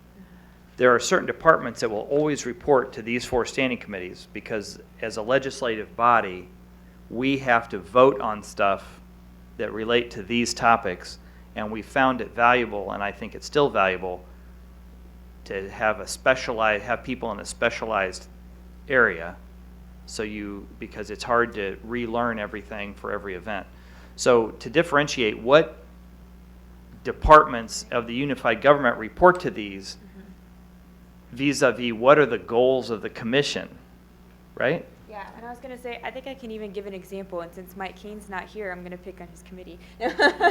Okay, so right now with public safety, the big focus has been, and will continue to be for the next year, that there are several studies that are going on and that are going to impact that committee. So if you were to ask me which of these, out of these goals that are under Public Works, Public Safety, under Commissioner Kane's committee, what is the immediate need that committee has to deal with over the next year? I would say we're going to work with staff to make sure we get the right study, to review that study, and to suggest realistic means of implementation. That's going to be that committee's immediate goal over the next year, has to do with those studies. That's what that committee needs to focus on. That doesn't mean they're not going to get reports from Public Works about what's going on in that department. It just means any extra energies are going to be focused on that specific item. That would be that's sort of my vision of how we would restructure this. Just taking notes, but what other, so I saw a couple of heads nodding to the idea that just because we don't list it specifically under a committee doesn't mean it's important. We're trying to look specifically at this year, this coming year. What's the sense of the rest of you? So I just have a follow-up question, Commissioner Markley. So I know we've talked about this, but what is this, and I am in favor of this, but I have my reasons for being in favor of this. What is your understanding of why we are doing the salary study? Isn't it the salary study for public safety you're referring to? No. Well, we've So got the why- salary what's our- study, we've got the fire department Operations. operational study, so we've got several, and then the jail population study all going on simultaneously. Okay. So what's the objective? What do we expect to get out of those studies? What do we want to get at the end of the day from those? Well, I guess it depends on the study. The salary study isn't necessarily only public safety, that's everybody. But I think the idea behind that is to get an idea, it is to get an idea of where our employees stand, whether there are some positions that we're overpaying and some that we're underpaying, whether we're underpaying everybody, whether we have more of one type of position than would be typical for our type of organization. So that's sort of organization-wide, we're trying to see where we stand so that we can try to tailor our methods to meeting more of a normative goal. With the jail population study, we're obviously... Wait, stop at that one. Yeah. Stop at that one. Okay. You said, Can you use the microphone, please? I thought it was close enough. We're never close enough. You can never be close enough to the microphone. Wrap myself around it Yeah, here. that's excellent. Okay, so I just stay with the salary study for a minute. So what I think you said is we're going to do a salary study to see that we're in line with where other people are in line. And Angela, you know I'm not putting you on the spot. Yeah. You're just talking, so I'm asking you. So I'm clearly no expert. yes, right. So then our goal is to just see where we rank? No. What's the goal? So the goal is we're going to look at that study and then we're going to try to tailor some implementation to get us where, because I'm assuming the study's not going to come back and say we're perfect, right? It's going to say you need to change this and this, you have too many of this, you've got too many high-level employees, too many low-level employees, whatever it might say. Then we need to, I would say as a standing committee, look at that and say, okay, what do we need to do to move us toward perfection, to move us toward being in line with everyone else? So we don't want to just, same with the strategic plan, we don't want to just get the study and then say, great, it looks like we screwed up here and we're great here, and throw it over our shoulder. That's where I see the role of the standing committee is recommending to the full commission an implementation plan, because it's bad enough with half of us sitting around a table trying to figure out how to implement something. It's even worse if all 10 of us are sitting here saying, okay, great, we have a study, what do we do with it? So I think that's that part of that standing committee role is to sit with staff and say, you gave us this in-depth report, now how do we get where we're going to get us where we want to be with the results of the study? Commissioner Townsend. Thank you. I see we have at least one extra wall space. At this point, I would like to see if you could just list from the survey what the top 5 survey priorities indicated our constituents were interested in. They were the same throughout all of the districts. They may have been ordered differently. That would be helpful to me as we go through this and try to answer the mayor's first question, if whether or not of these 11 existing goals we need to add, delete, subtract, etc. Because Since we have those listed on here, could we just go back to your slide on that? And then we could look Yeah. at these on our paper and that on our slide? Because going back to the conversation we just had No, between one more. Commissioner Markley and Commissioner Murguia and the study, part of that, the whole point of that is to determine for us not only what the current lay of the land is, but where do we spend money, how do we spend money, how much is that going to be? So we can have these goals, but I'm expecting that the goals will tie in some way with those top 5 things. I can look at these 11 and see clearly infrastructure is there, that's part of the maintenance, healthy community recreation, that was parks, that's up there somewhere. It's number 6, actually. It just fell off.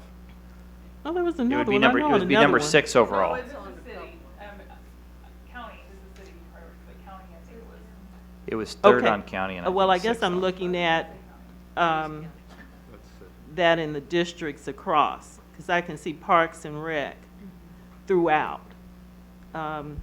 And it would just be helpful if we could leave that up there if that wouldn't disturb, because I'm still trying to identify goals versus where we're putting money. Maybe I'm just looking at the budget thing. Well, and I think there are 2 components. This is what the community wants us to do. And to Hal Walker's point, we don't have any money to do it, without raising taxes or without finding new revenue streams or without growing our economic base. That what we need to do, we hear what the community says, but our ability to deliver those services is hampered by the economic realities. I think we're also doing another thing, which is this commission has taken a more aggressive approach to the comprehensive evaluation of our operations than any other. We're looking at studying our big 3, and I think that's been long overdue. We have 50% of our budget or more tied up into public safety, and it's been on a very expensive spending trajectory, increasing 40% over the last 9 years. Clearly, it's a value, but we haven't studied the operations in a comprehensive way. That commitment to study it is saying we want to make sure we're providing those services in an excellent manner, but I think there's also a hope that it's going to help us address other areas in our organization that are struggling, including customer service, including code enforcement, including the things that are not working, we need to be putting money into infrastructure. So we need to evaluate that. The other piece is we're coming into a season where there will be $12 million of new money, and we could spend all $12 million on maintenance. We could spend all $12 million on catching our employees up with where they belong, with our salary study and cost of living increases. We could spend all $12 million on public transit. We could spend all $12 million in a hurry on any one of these issues. So we've got to come up with the efficiencies of evaluation. So we have the external inputs and we have the internal work that we need to do, because I think there is a sense that while our organization is a high-functioning organization, we could be more efficient in how we deliver these services. The only other thing I want to respectfully disagree with something you says, I think we are delivering all the services. I think the issue is do we do it at the Rolls Royce level or we do it at the Volkswagen level? No, that's right. Yeah, but I think we're delivering those services. This is what the communities have said they want. But how do we itemize those dollars and where Yeah. do we put them? McKiernan and then Murgia. Sure. I just have one comment. I disagree that money is the sole reason we're not getting a better performance evaluation from our community. Completely disagree. I wouldn't say it was the sole issue. If I said that, I misspoke. I think that's a key issue. And I would just add, I don't even think it's a key issue. I think there are many ways to improve the unified government across the board that don't involve money. But we're just, I don't disagree with that. So as I look at this list of 5 versus our 11, it would seem to me that our number 1, housing, should be a continuing area of emphasis because under housing goal, we put accountability for their property, and that's where I put code enforcement. So it would seem that that would need to be, and again, we need to focus in terms of, all right, what metric are we going, where are we going to poke to make a real impact and improvement in that area? It would seem to me that number 2 of our goals, infrastructure, is clearly indicated since it's maintenance of streets, and maybe we develop, I mean, you mentioned earlier, or I think it was Hal mentioned earlier, research, grind and overlay. You know, instead of saying we have this much money, how many miles of street can we grind and overlay, turn it around. We have this many miles of streets. We want to resurface them every 20 years. How many miles do we need to do this year? What will that cost? So maybe we consider an alternative way to approach these. So I certainly think that's there. I think number 4, economic development, from our original list of 11 stays on because hopefully it drives our ability to do some of these things from a financial standpoint, even though there definitely are other ways we can approach them. Number 5, multimodal transportation stays on because that's public transit. And again, is it miles of bus routes? Is it number of people moved? Is it bike lanes instead of buses? Is it walkable sidewalks rather than either of those? And maybe we decide what's going to make the most impact in that area. I think that number 11, customer service. Oh, wait a minute.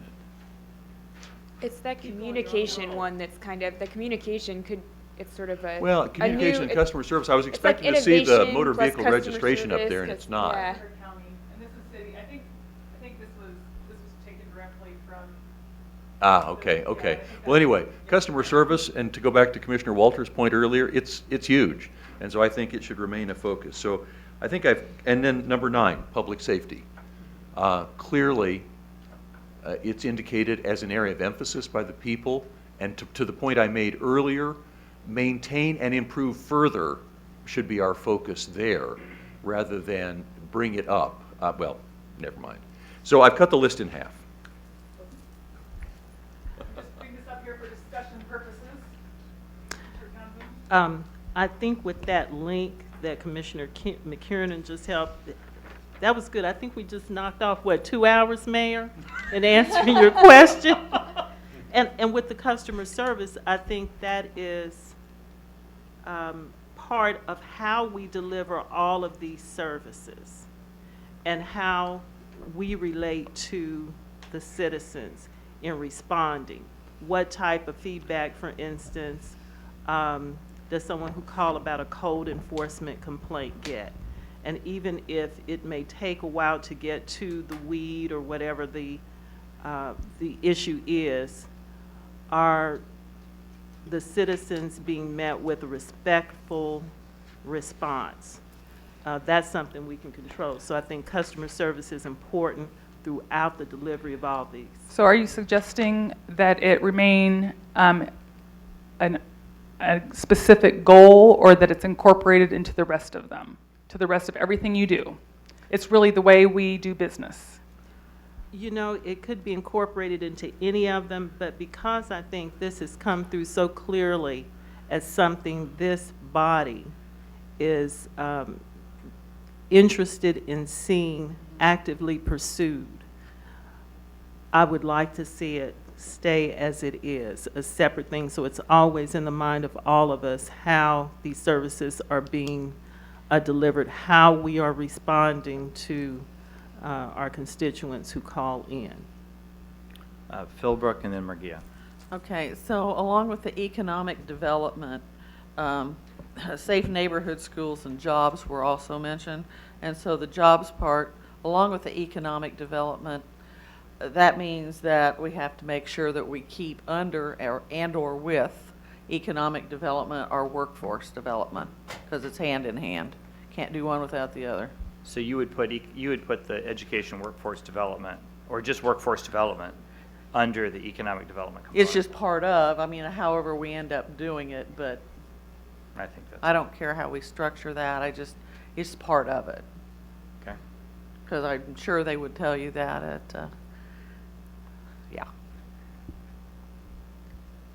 Commissioner Murguia and then Walker. Okay, so I'll go back to what Gail said again. The survey appears to be the tool in which our community evaluates the unified government. Okay? So it's like you're a student and this is your report card. Okay? So if this is going to be the report card and it has a lot of specifics in it, you would think that if you wanted to get better with these ratings, that you would set your measures around your evaluation tool. Or if you're a student, you would set your work effort around your report card. Okay? It's silly to develop a set of goals to work on that aren't directly related to the evaluation tool. Now, Commissioner Markley, I have a great appreciation for you saying that we should, that the commission members of the committee should develop the measures. But I think that our administrator should take our survey,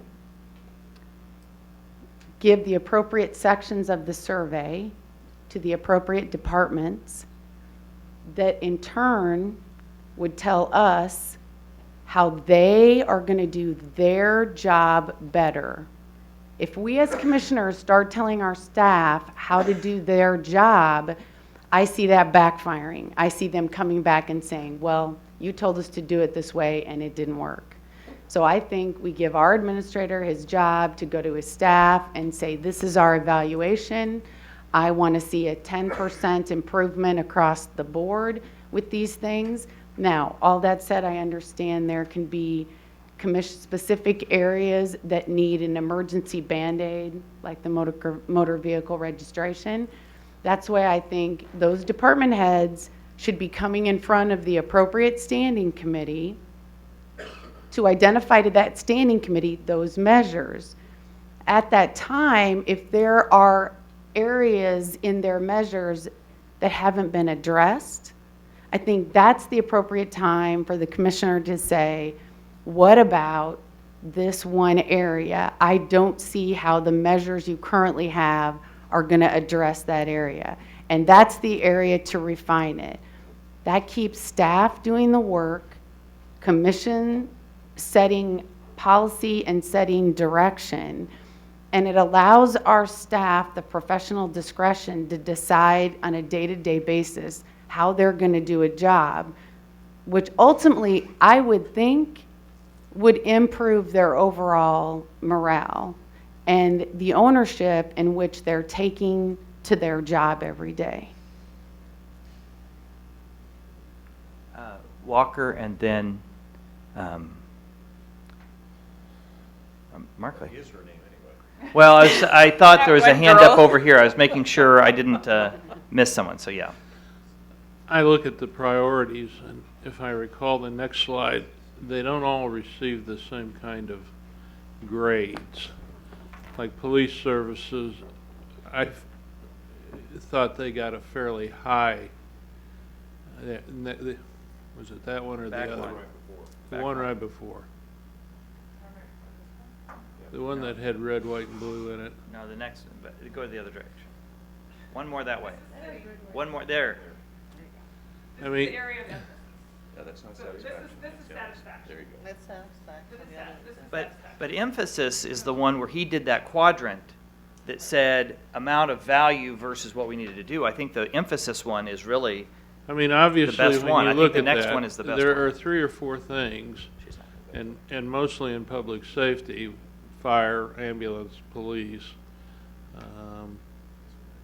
You have to assume that people that encounter the jail are not going to be satisfied very much, so. But those guys get high marks, but they get a number 2 priority. And I'm not suggesting that public safety should not be a priority, but what I am suggesting is that our priorities or goals should be those in which we're not meeting the demands of the public. We're not likely to make any, well, I'm saying what I'm not likely to do. I'll let you all say what you want to do. I'm not likely to make any reductions in police or fire or ambulance service, because apparently the people are very satisfied with the level and what we do overall. Now, clearly nobody's 100%, but I guess I think our goals should be defined as what we're not succeeding at in the public's perception. The survey tool being one of a number of inputs, but certainly it indicates where they don't feel like they're getting their bang for the buck. You know, I'm going to go back a little bit here. So these areas, these broad categories, right? These are very broad categories. Are those the categories that are necessary for you to advance the community towards your vision? Then within each of those categories, and you know, language can get us all messed up, but you have the goals, the objectives to achieve those, kind of that ultimate vision for housing, for infrastructure, which then feeds into the overall vision. So I would suggest that, frankly, code enforcement could fit in housing, it could fit in workforce development, it could fit into public safety. I mean, I think it goes through all of that. In terms of multimodal transportation, it absolutely shows up as a priority of the community. Could it fit into infrastructure? Is that part of the infrastructure? So again, I think right now we just want, what are those broad categories, and we're going to get into real specific objectives as we go along. Commissioner McGinn. I don't think that, Patty, I think you're, my opinion, I think you're working too hard at it. I think the concern with the goals that were set out last year, it wasn't, I don't think anybody objects to any of these goals. I think what they object to is we don't know how effective we've been at that. Right. So really, I wouldn't change necessarily what we've already done. I would just change how we look at it. That is more of a vision of how we'd like to see our community look in the end, not necessarily remove any. But these very specific line items, I don't see why we're trying to reinvent the wheel. These are great things to measure. All we need is a little more detail that could be provided by staff. For example, how are we going to measure staff who is in charge of city streets, the quality of maintenance of city streets? How are we going to measure that? And that really needs to come from our staff. Nobody up here knows what's involved in the maintenance of a city street. The same with police services. And though I do totally agree with almost 95% of what Commissioner Walker said, I will tell you I do not want to take my eye off of those high-performing services we do have, like public safety. I think we have to, again, I want to get away from looking at things as an event or the end of the story. This is an ongoing process. There are always ways to improve things. If you have a kid that's getting straight A's, then there's still ways to make that kid perform better. Get him in higher level classes. You know, ramp it up even more. There are always ways to improve. And I do understand the emphasis on the ones that are very low performing.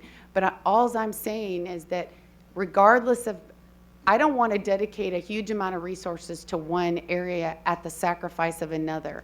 I think if we set very specific incremental goals for all of them, if they're all moving in that same trajectory, I think is what you would call it, but they're all going up, I'm okay with that. Maybe our trash collection system will never rank as high as police. Well, who cares if they're both over 100%? Who cares? So it doesn't matter. So that's why I'm saying underneath these specific line items in the survey, there's ways to measure maintenance of city street. Let staff do their job. There's ways to measure quality of police. So we ask police, how you gonna tell us the police are doing better? We want a better grade. Tell us how you're gonna get us there. It's up to them. I mean, I'm not a policeman. I'm not a code enforcement officer. What I'm tired of doing is offering code enforcement suggestions and how to better be code enforcement officers, and the rating gets worse every year. I clearly don't know what I'm doing. So why don't we let them and hold them responsible for making those decisions? Quality of public transportation, I think that falls underneath the big vision that we have. How are we going to measure that? And we speak to the transportation people.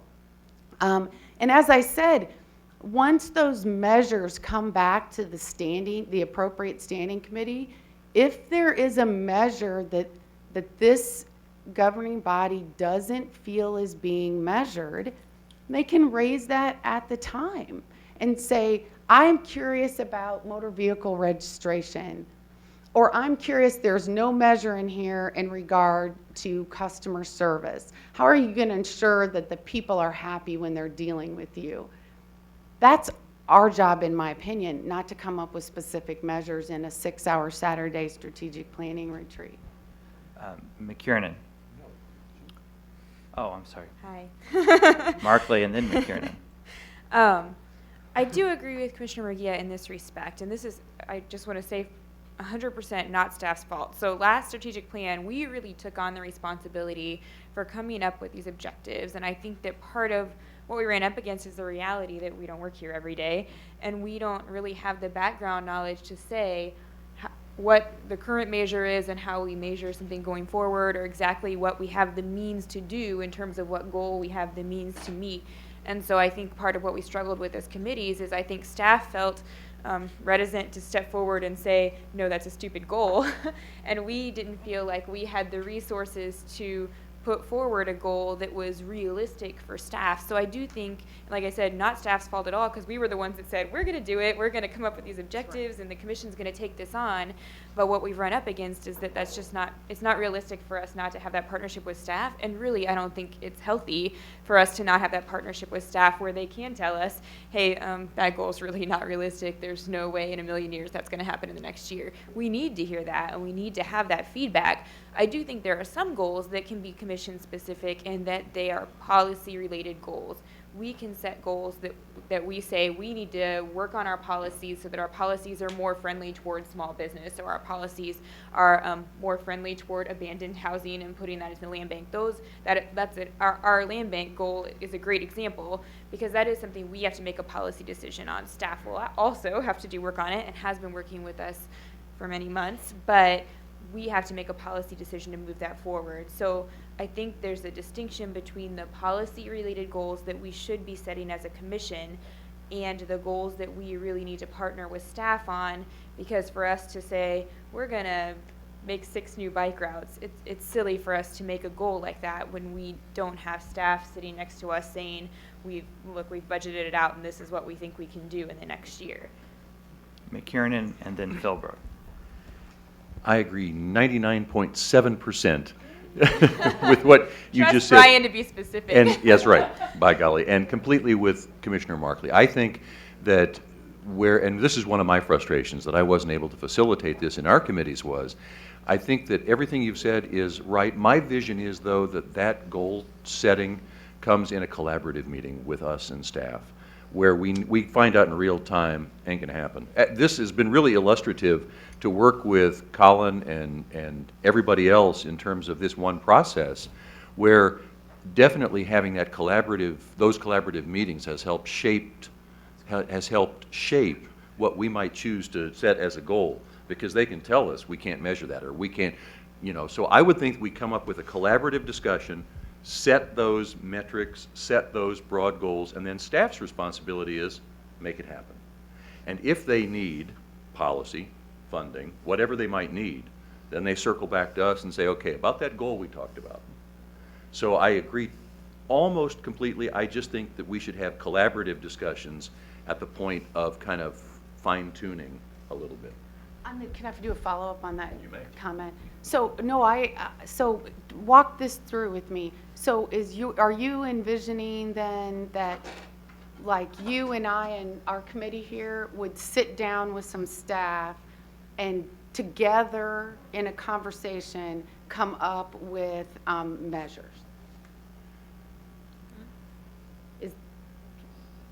See, okay, so I think I think you're 100% with me. I think that it's just the way we're talking. I do. I think that is. I think this is what's really going on. I'm just trying to be, I'm trying to slow down and not talk too fast and get ahead of others' thoughts. So this is the deal. Oh no, I'm not suggesting that they come back with measures and we automatically adopt whatever staff says as a measure. That's the point of standing committee. What I believe standing committee is the work session. Commissioner and Markley and I have talked about this a lot of times. Standing committees are where we're supposed to do the work.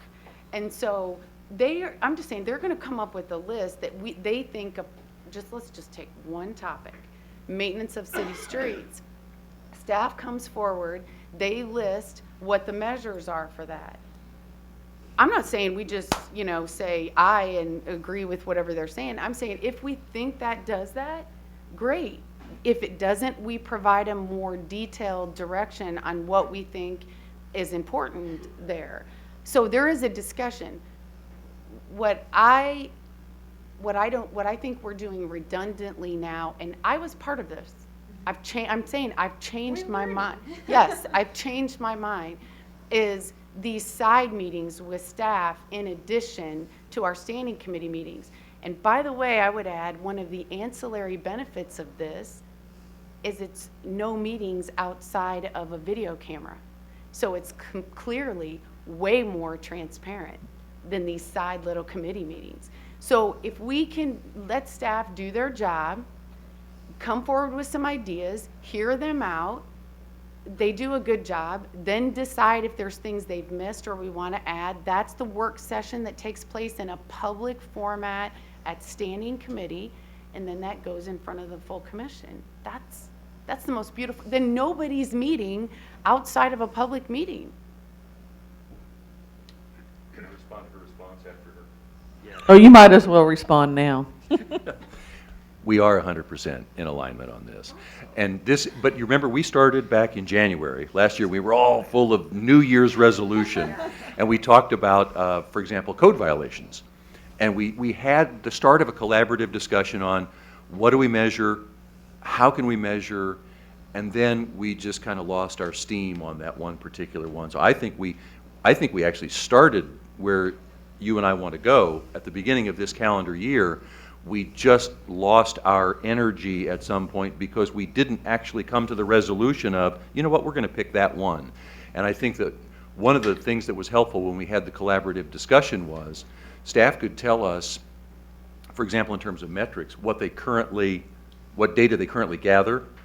And then when I said, well, what about that? They could tell me, well, we could gather that, but here's the requirements for gathering that. And that's where I think the collaborative discussion, we just need to persevere in that. And then I believe we can really do this in the context of all of our committees. Pick a high priority for all of us, set a metric, and either identify the data we're already collecting or start collecting new data. But I think a collaborative discussion. Well, I don't think we need to start, or I don't think anybody needs to do anything extra. And I am going to throw myself in front of, I know this might surprise staff, but no more lists from us, I think. I voted for the additional study, but when I almost called you Commissioner Doug, when Administrator Doug Bach said, okay, I got 8 other studies I'm supposed to be doing, no more additionals, because we're just not doing anything well.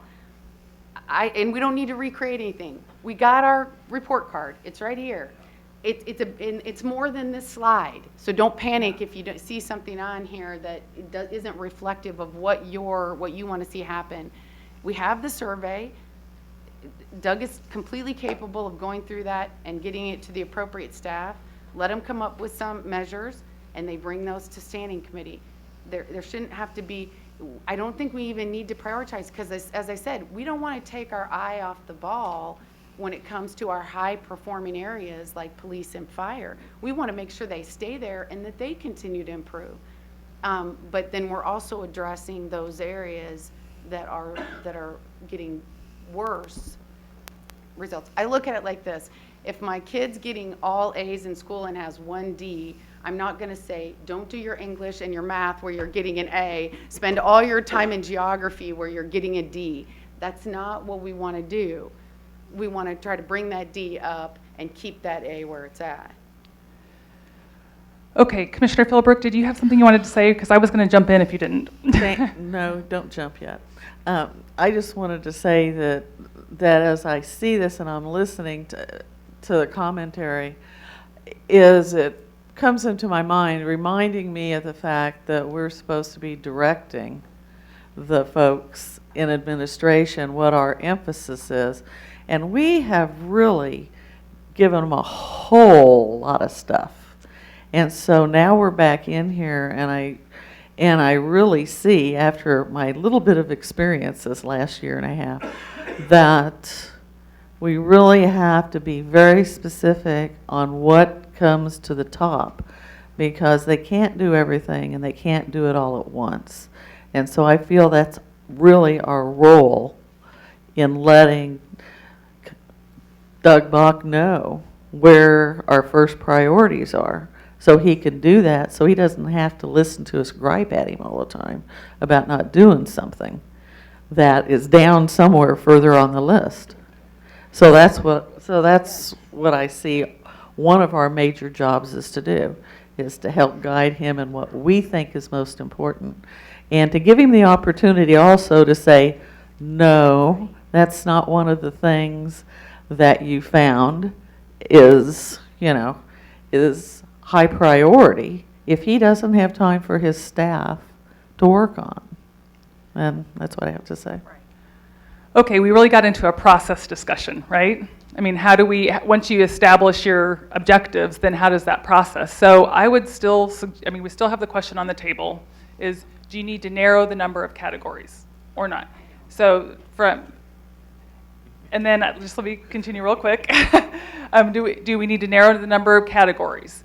And then following the answer to that question, you all have an opportunity to say, and what is important to achieve within those categories, and then give specific direction to the administrator. So I think Commissioner McKiernan beat out Mayor Holland. So I think based on the discussion we've just had, we keep the 11 goals we have. We focus inside each one of those areas. Not today. I don't think today is the productive, the place where we have that discussion. We now take that renewed focus back to our standing committees. And we begin to identify in collaborative discussion with staff exactly what we're going to focus on, and then exactly how we're going to make a difference in that particular area. Because I think that those discussions really require more people than are sitting at this table, in my opinion. I just had a crazy idea. I think we love crazy ideas. I think we need to keep, obviously, and in fact, probably need the administrator's help to go back to populating each standing committee. The standing committees are there for a reason, because they cover all the different focus areas of our organization. So if our organization does something, every part of our organization answers to one of those 4 standing committees. So I think we need to fully populate that list and let the standing committees prioritize which ones they want to hear from coming up, and which ones they're getting reports from. And I think that's one piece of work that we need to do, is to fully populate the role of each standing committee. I think from what I've heard 2 recurring themes today that I think could be goals for this commission for the next year. 2. One is to move in a direction of data-driven decision-making in all of our departments. A policy goal that we want measurable metrics in every department of our organization. I've heard that consistently from folks, because you can't evaluate what you're not measuring. And we want measurable metrics in every department. I would go back to, and I would say a little hooray, because that might mean innovation. Because that data-driven piece, that open data innovation of having data-driven, and that's why we're doing the studies, frankly. That's why we're doing the service studies in all of our major departments, to make sure, to have outside experts tell us, what should you be measuring? How do other communities measure this? That's the evaluative piece. And so one goal that we could have that would cross our whole organization would be moving to data-driven metrics in every department. And the administrator's job would be to implement that, facilitate that, and to come to us and say, and come to us and say, here's what I'm going to need to do that. I think that's a fair pushback from the administrator to say, here's what we need. But we should expect every department to have measurable, data-driven decision-making process that we can evaluate year to year. Is it going up or down? Or is it staying the same? So measurable, moving to data-driven decision-making, that could be one goal for the next year, that we want to get that in place, because it's not even in place in most of our departments. Number two would be to, and this speaks to the housing piece that you're working on, it speaks to the concerns about code enforcement, it speaks to the issues around infrastructure.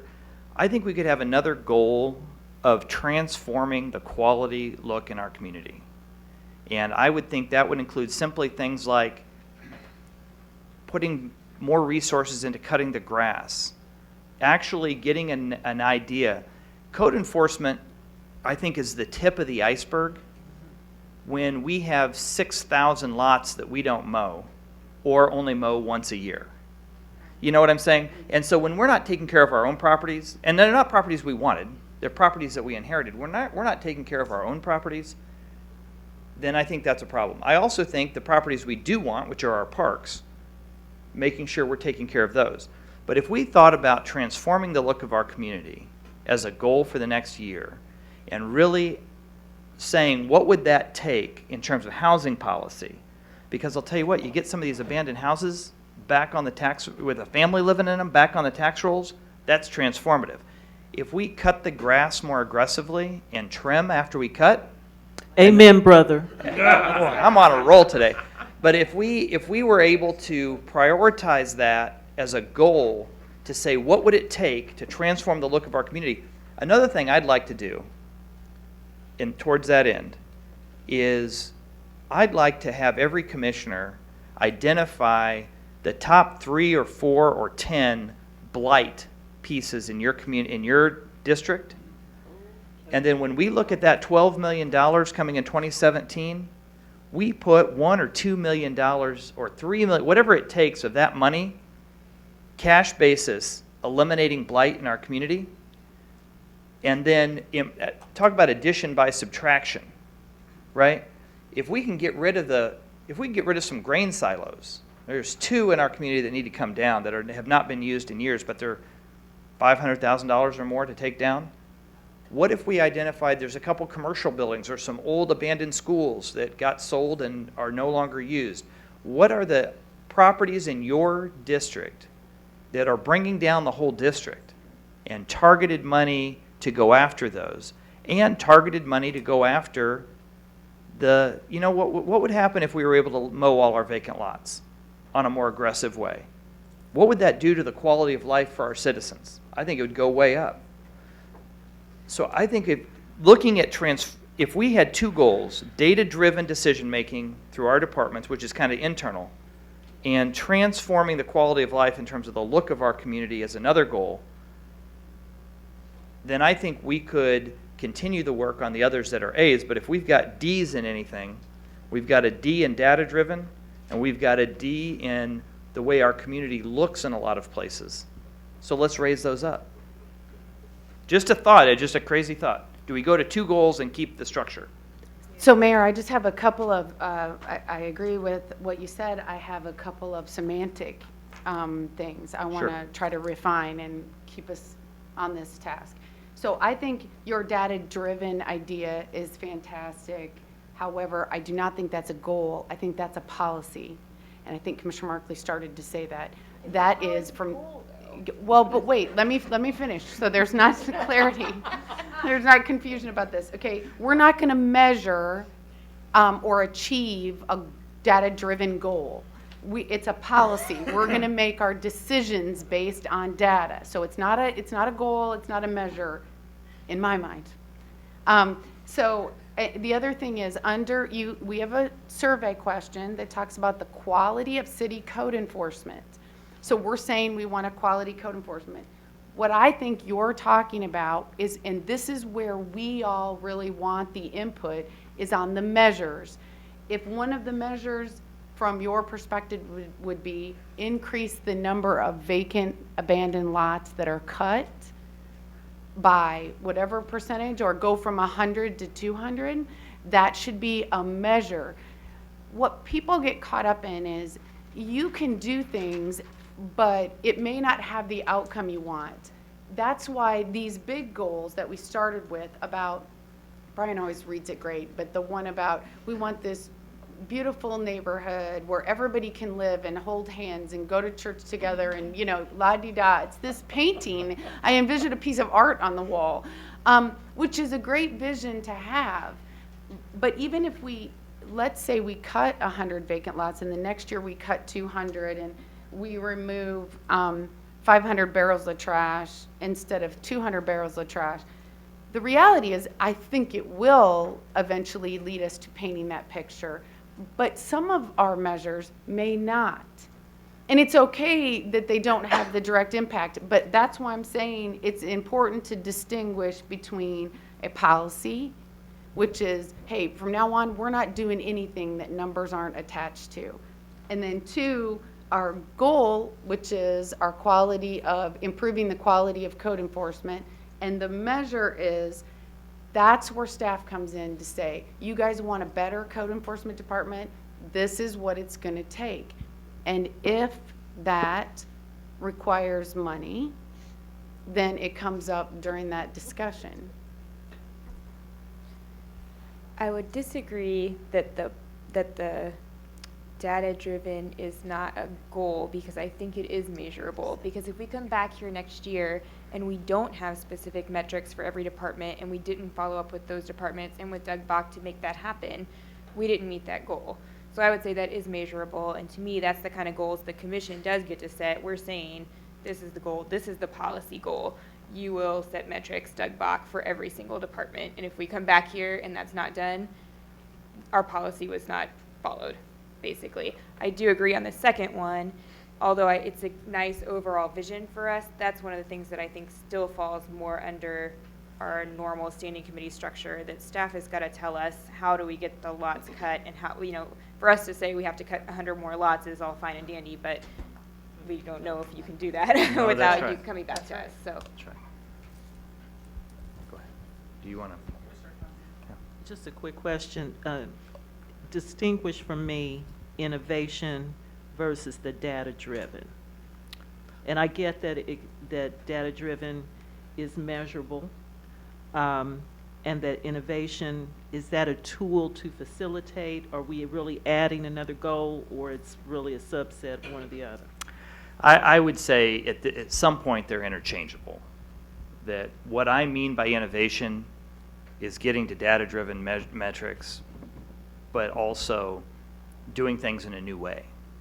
You know what I'm saying? Because one of the ways you change your outcomes is by being innovative about how you approach them. Because if you have a measure of we want to have no abandoned houses, right? That'd be a great goal. But in terms of, we might say, well, these are the metrics that we're measuring. We're measuring now how many abandoned houses we have. That would be one thing. That would be data-driven. The innovation then comes in and how we get rid of the abandoned houses. And that's what this flow chart is. This flow chart is innovation, but this flow chart is based on data. If you don't have data, I don't think you can be innovative. So in some respects, I would say they're interchangeable. And I'm not, really, I want the outcome. I don't care what we call it. I kind of know where we want to be. Whatever we call it, I think is less material. Basically, what I think I'm hearing from everybody here is that really innovation is just across the board. We want innovation in all of our areas. We want to be open to new ways of thinking, new ways of doing things, and letting our folks who we pay, and not enough, to do that, to be innovative and not hold them to doing things the way they've always had to do them. And so, Doug, have fun. Okay, so the question that we were trying to answer was, what do we do with these performance areas, goal areas? And I think that you've all decided that we're going to remain with the 11.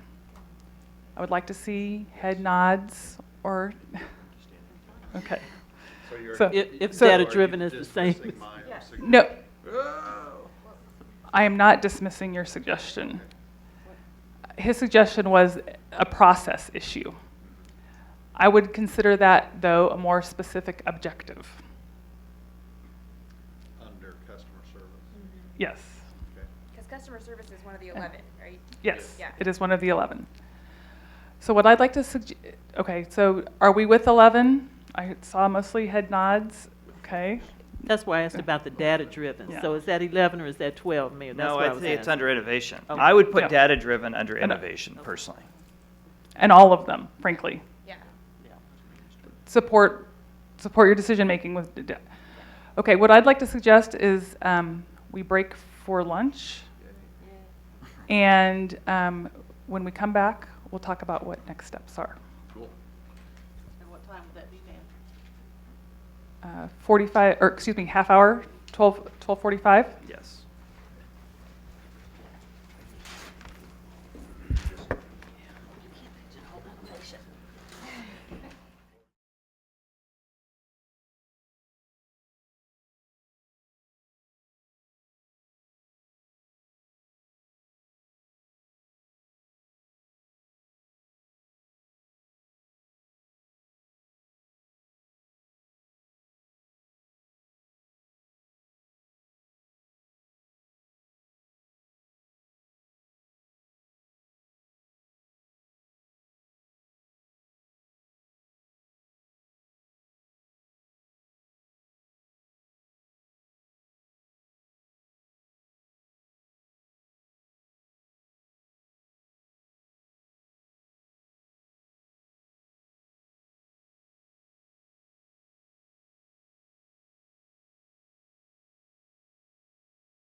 All right, I think we're going to go ahead and call ourselves back to order.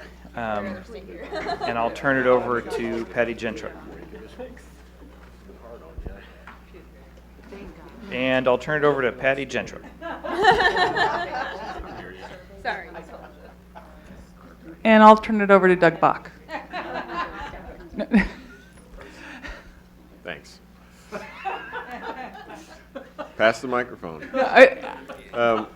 I think as we were talking during the break that it was probably an opportunity for me to come back and maybe restate a little bit about what I believe I've heard and the direction that you all have given me, so I can move forward from this point and at least be working in the direction that you all think I'm working. So the concept of the measurable metrics and bringing these back from every department that we have in the operation. And I can think back over many exercises over the years that I've seen where departments are given objectives that they can go out and put together, and those become not as meaningful tasks. Though what I'm hearing from you all is what we could do is come back and start really, of all the departments in the government, at some time or another, those departments come before one of these committees. And now I will say there's a couple of committees that there's a gray area depending on what item they're working as to what committee they're reporting to. But what we can start to do is, with the chairs, probably making sure we've got all the departments assigned to committees, but then based on the survey information and the listing of all the goals and the tasks that are listed out here, I will say I have departments working on items today. But not all of those have been brought forth to you or the way they're doing things. I mean, a good example is one, and I think it's a very easy metric, is, you know, it's referenced in my notes that I issued out yesterday about the automobile blitz that code enforcement's been working on. I don't think that's come back before specifically other than being mentioned, you know, but those are illegal autos and stuff. They're tagged in cars. I mean, there's a metric that can be tied to something like that. But it would be to each one of the departments we'll sit down with them or go through what goal have you been working on or what fits into the survey information or the commission goals that you're after, that they're doing, and turn that into a measurable metric. And then bring that before. And I'm not going to go to them and say, everything you're doing, I want to turn it into a measurable metric. Yeah. Let's go after one or two items, get those in front of the standing committees, and then you look at them and say, okay, that's right on track, or no, we'd rather you put your something else for more emphasis. That's not meeting where we're after. And then that's the feedback we'd be able to get and start to move forward. So it's not I think the other thing that it became a task of standing committees, because if we look back a couple of years ago on this, we kind of threw all these under one thing, and then they came to standing committees and we had all this kind of work but didn't really know what to do with it, is I'm not going to bring all my departments at one meeting. It's much more meaningful to bring in a couple and talk about meaningful things, and you work those. And then we move on to the next one. And that'll continue us through the process. So if I'm hitting that right and I sound like I'm in the right direction, then I think from our morning's work of the overall summary of items we had and the different items we have, I'll be able to take staff and move forward with this. Yes? I was just going to say, what I think would be beneficial for the committees is if, when the department comes, they could identify what in the survey they're trying to address. So we sort of looked at the summary piece of the survey today, but as you know, there were some more specific questions under that to drill down on what people were most dissatisfied with or what issues were going on within departments. Maybe not as specific as would be nice, but there's a little more specificity. So if they could point to the survey and say, listen, survey said this is what we're doing to fix it, that would be helpful to us, I think, rather than them just saying, well, we picked auto tagging and we're doing that. I would want us to look at where it ties into the survey.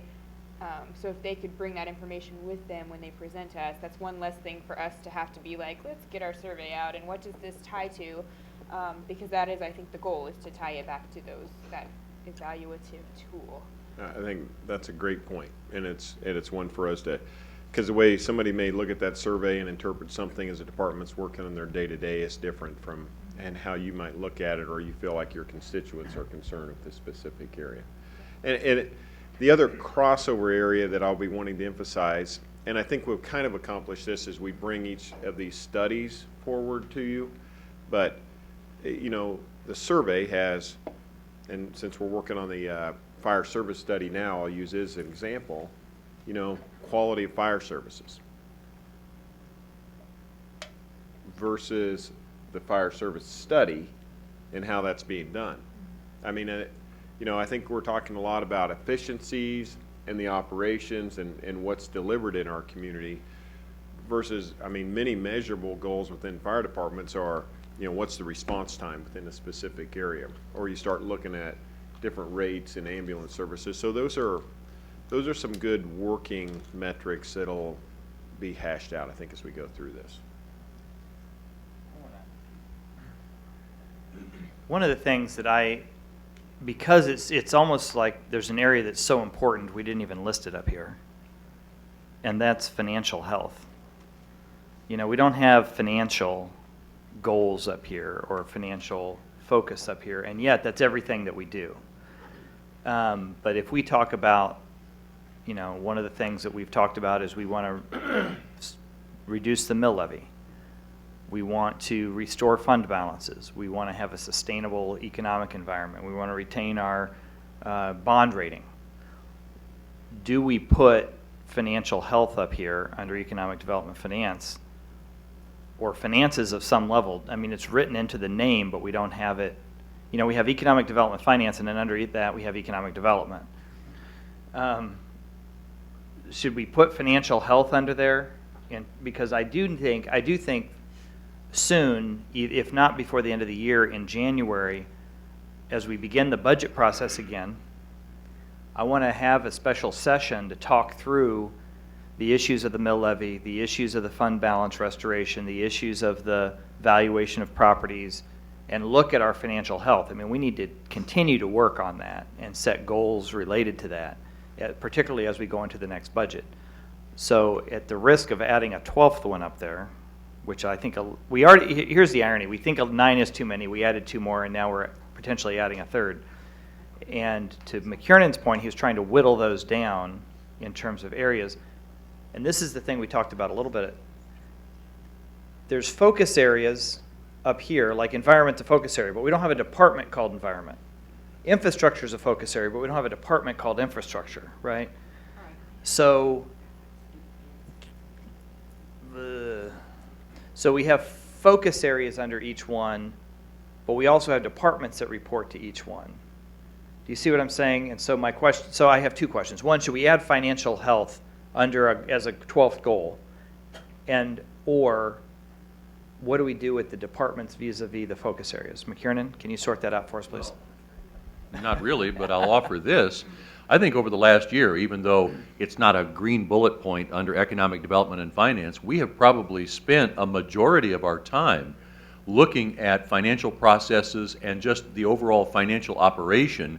We didn't put the word health on it, but really it relates back to that. So I think we're already doing it and including it under the broad heading of that committee, even though we don't have a green bullet point. So we could add a green bullet point, and I don't know that it would materially increase or change even our focus and our work. Would it validate, though, that that's where we spend a ton of time? Yes.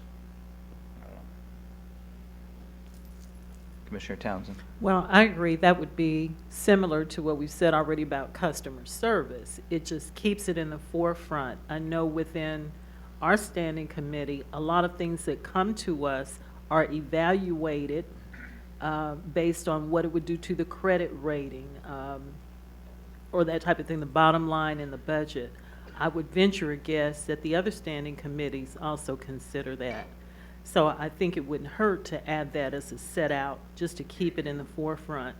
And as you say, it is a goal for us to, if possible, increase or at least keep constant the financial health. the entity. The other question I would have in terms of these emphasis areas, do we want to push, like what Commissioner McKiernan was suggesting, with going to fewer putting workforce development under economic development? Do we want to keep social services as a point of emphasis? Do we want to keep healthy communities as a point of emphasis? Do we want to keep the environment as a point of emphasis? Or do we want to, because remember in the administrator's evaluation we had direct goals and indirect goals. Do we want to drop the indirect goals, or do we want to continue to keep these focus emphasis points? I think we have to give direction to our administrator in terms of, do we want to keep all 12 even if they're indirect? Or do we want to just keep them on there and then have him come back and prioritize them, recommend a prioritization for us to adopt, and then let him do that? I guess my thought in coming back before you all was that I'm going to ask departments to identify measures or items that they are working on within their areas, and I'm not going to create items to meet one of these goals. And if that's missing the boat somewhere in the end, or you guys say, oh yeah, go out and start to do something different in this social service area, then we'll work on that. But I don't want to create a task or a measurable item That's right. just for the sake of meeting a green dot. That's right. So Doug, from me, just speaking for myself, I'm trying to get you out of that business of, it seems like when our county isn't operating the way it's supposed to be operating, we automatically assume we have to create something new for you to work on that will make it be like that. So I'm with you. I think that's why we've laid out the vision through these, as you all call them, goals, but it's really just a more detailed vision of what we want our county to be like. And I think it's up to your staff to come back and tell us how to get there and have some measurables. Ideally, for me, I would like to see, like, if we've been removing 5 houses a year, 5 abandoned, blighted houses a year, and staff feels we'd see and feel a significant improvement in our community if we were able to remove 10 houses a year, then the goal is to move from demolishing 5 houses to 10 houses. And that's a very specific, measurable goal. I think in the end, when all of these people, and let's say, it doesn't have to be 50% increase, they move from 5 to 6. The whole point of this incremental research that was done is that if you make a 1%, literally they said 1% improvement across the board in everything that you're doing, you're going to see one major improvement collectively. So I'm not asking you to create anything new. I'm asking you to measure what you're doing. Okay. So looking at the structure the way it is right now, we're just going to leave it like it is, right? No changes on that. But in terms Right. of who reports to what standing Right, committee. right. Everything's staying the same way. Thank you. Well, logistics for me. If you were to change it, I would have more standing committee meetings to come to. Thank you. So what I heard was before we broke for lunch, there was an agreement that we would remain with the 11 key performance areas, key goal areas, whatever we're going to be calling them.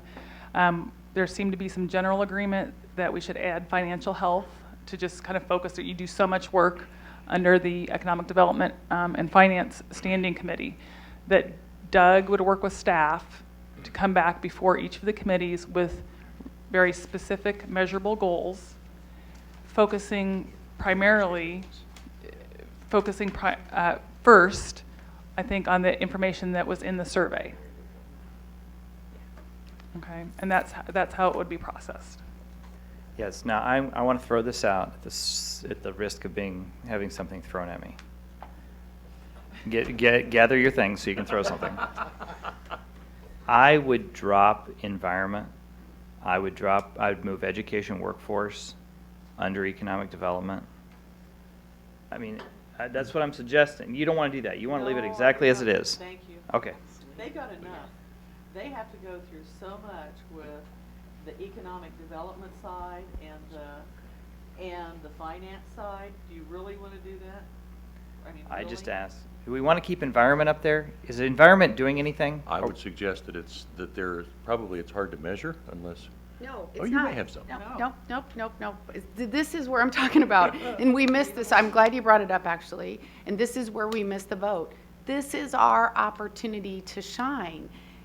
It's not, Doug, just about setting a measure that we can't meet or we don't think we can meet or that's going to cost us more money. It's about making us all aware of the things we're doing well and accomplishing. For example, in environment, we're separating sewers.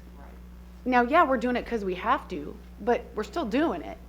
I mean, we deserve credit for that. We get so oftentimes caught up in what we're doing wrong that we don't have on the forefront of our mind what we're doing right. And it's important to note that, because if we aren't touting that, no one else in the community is going to be touting that. And so we can't just always be viewing ourselves as constantly failing. We have to show what we're doing right. So for me, you're right, no merit. I looked at it initially in the eyes of, are we building LEED certified buildings? No. Are we doing really out there expensive things that other people are doing? No. But we are doing environmentally sound things based on EPA's requirements. Millions, that's right, millions. Okay. We're leaving it alone. 12 points. And we're going to have the administrator bring it back.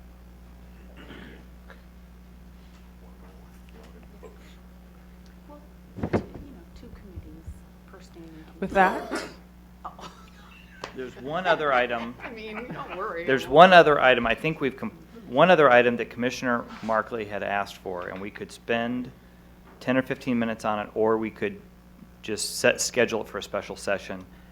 The task force for CDBG is wanting some global direction. Do we want to spend the time, since we're already here, do we want to spend some time giving that direction? Or do we want to come back to another special session to talk about CDBG?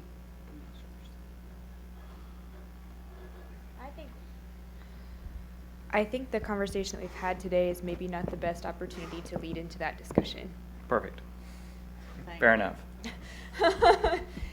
I saw a lot of heads nod immediately when you said that, so I'm going to take that as a consensus. They're actually, for me, they were just all avoiding eye contact. They're like, oh God, please don't make us talk about that. No, but they looked at you. They looked at you immediately, so that's a good sign. Okay. So that's it. Now you're going to get another amen, brother. On Oh, look. All right. Thank you, ma'am. I think with that, we've adapted the agenda, and with that, we are finished for today. And we've got clear direction for where we're going to go Correct. from here. I think we can all say an amen to that. Amen, brother. Amen, sister. Shocked him, right? Okay. What was the purpose Yes. of adding as page 4 to our agenda? Page 4 was simply a listing of all the items that commissioners had suggested could be discussed today. So don't And- you want to go through all these? I do not. One of the things that Patty worked on was differentiating between work session and strategic planning. That we need, and this is helpful for me in terms of setting up our special sessions, and actually today is very helpful for me in terms of setting up future special sessions. We do need to do a budget goal setting in terms of finances. That's a special session we need to have. But to see the things that are relevant to the commissioners is helpful in terms of making sure we're covering those things on a timely basis. And I would reissue this invitation. If there's a topic you want to see on special session, please let me know. We have, last fall, coming out of strategic plan last fall, there was a whole bundle of requests for special sessions, and we did every single one of them.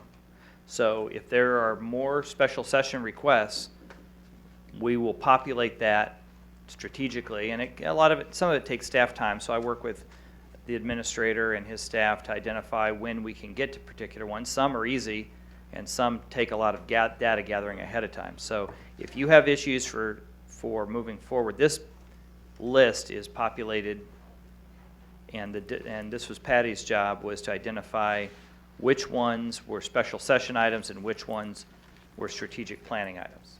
Is that fair?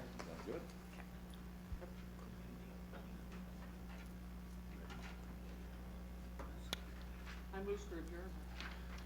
Really quick, I just wanted to say thanks specifically to Deanna and Janet, wherever they ran off to. But I don't know if you all know, but they made that chili from scratch themselves, and I really appreciate that, since they don't have to do stuff like that. They could have was just ordered terrific. food. Thank you all very much. And Mr. Bach, I understand you baked the cookies in that plastic tray. Excellent work. All right, we are adjourned. Thank you. I want to give you full credit.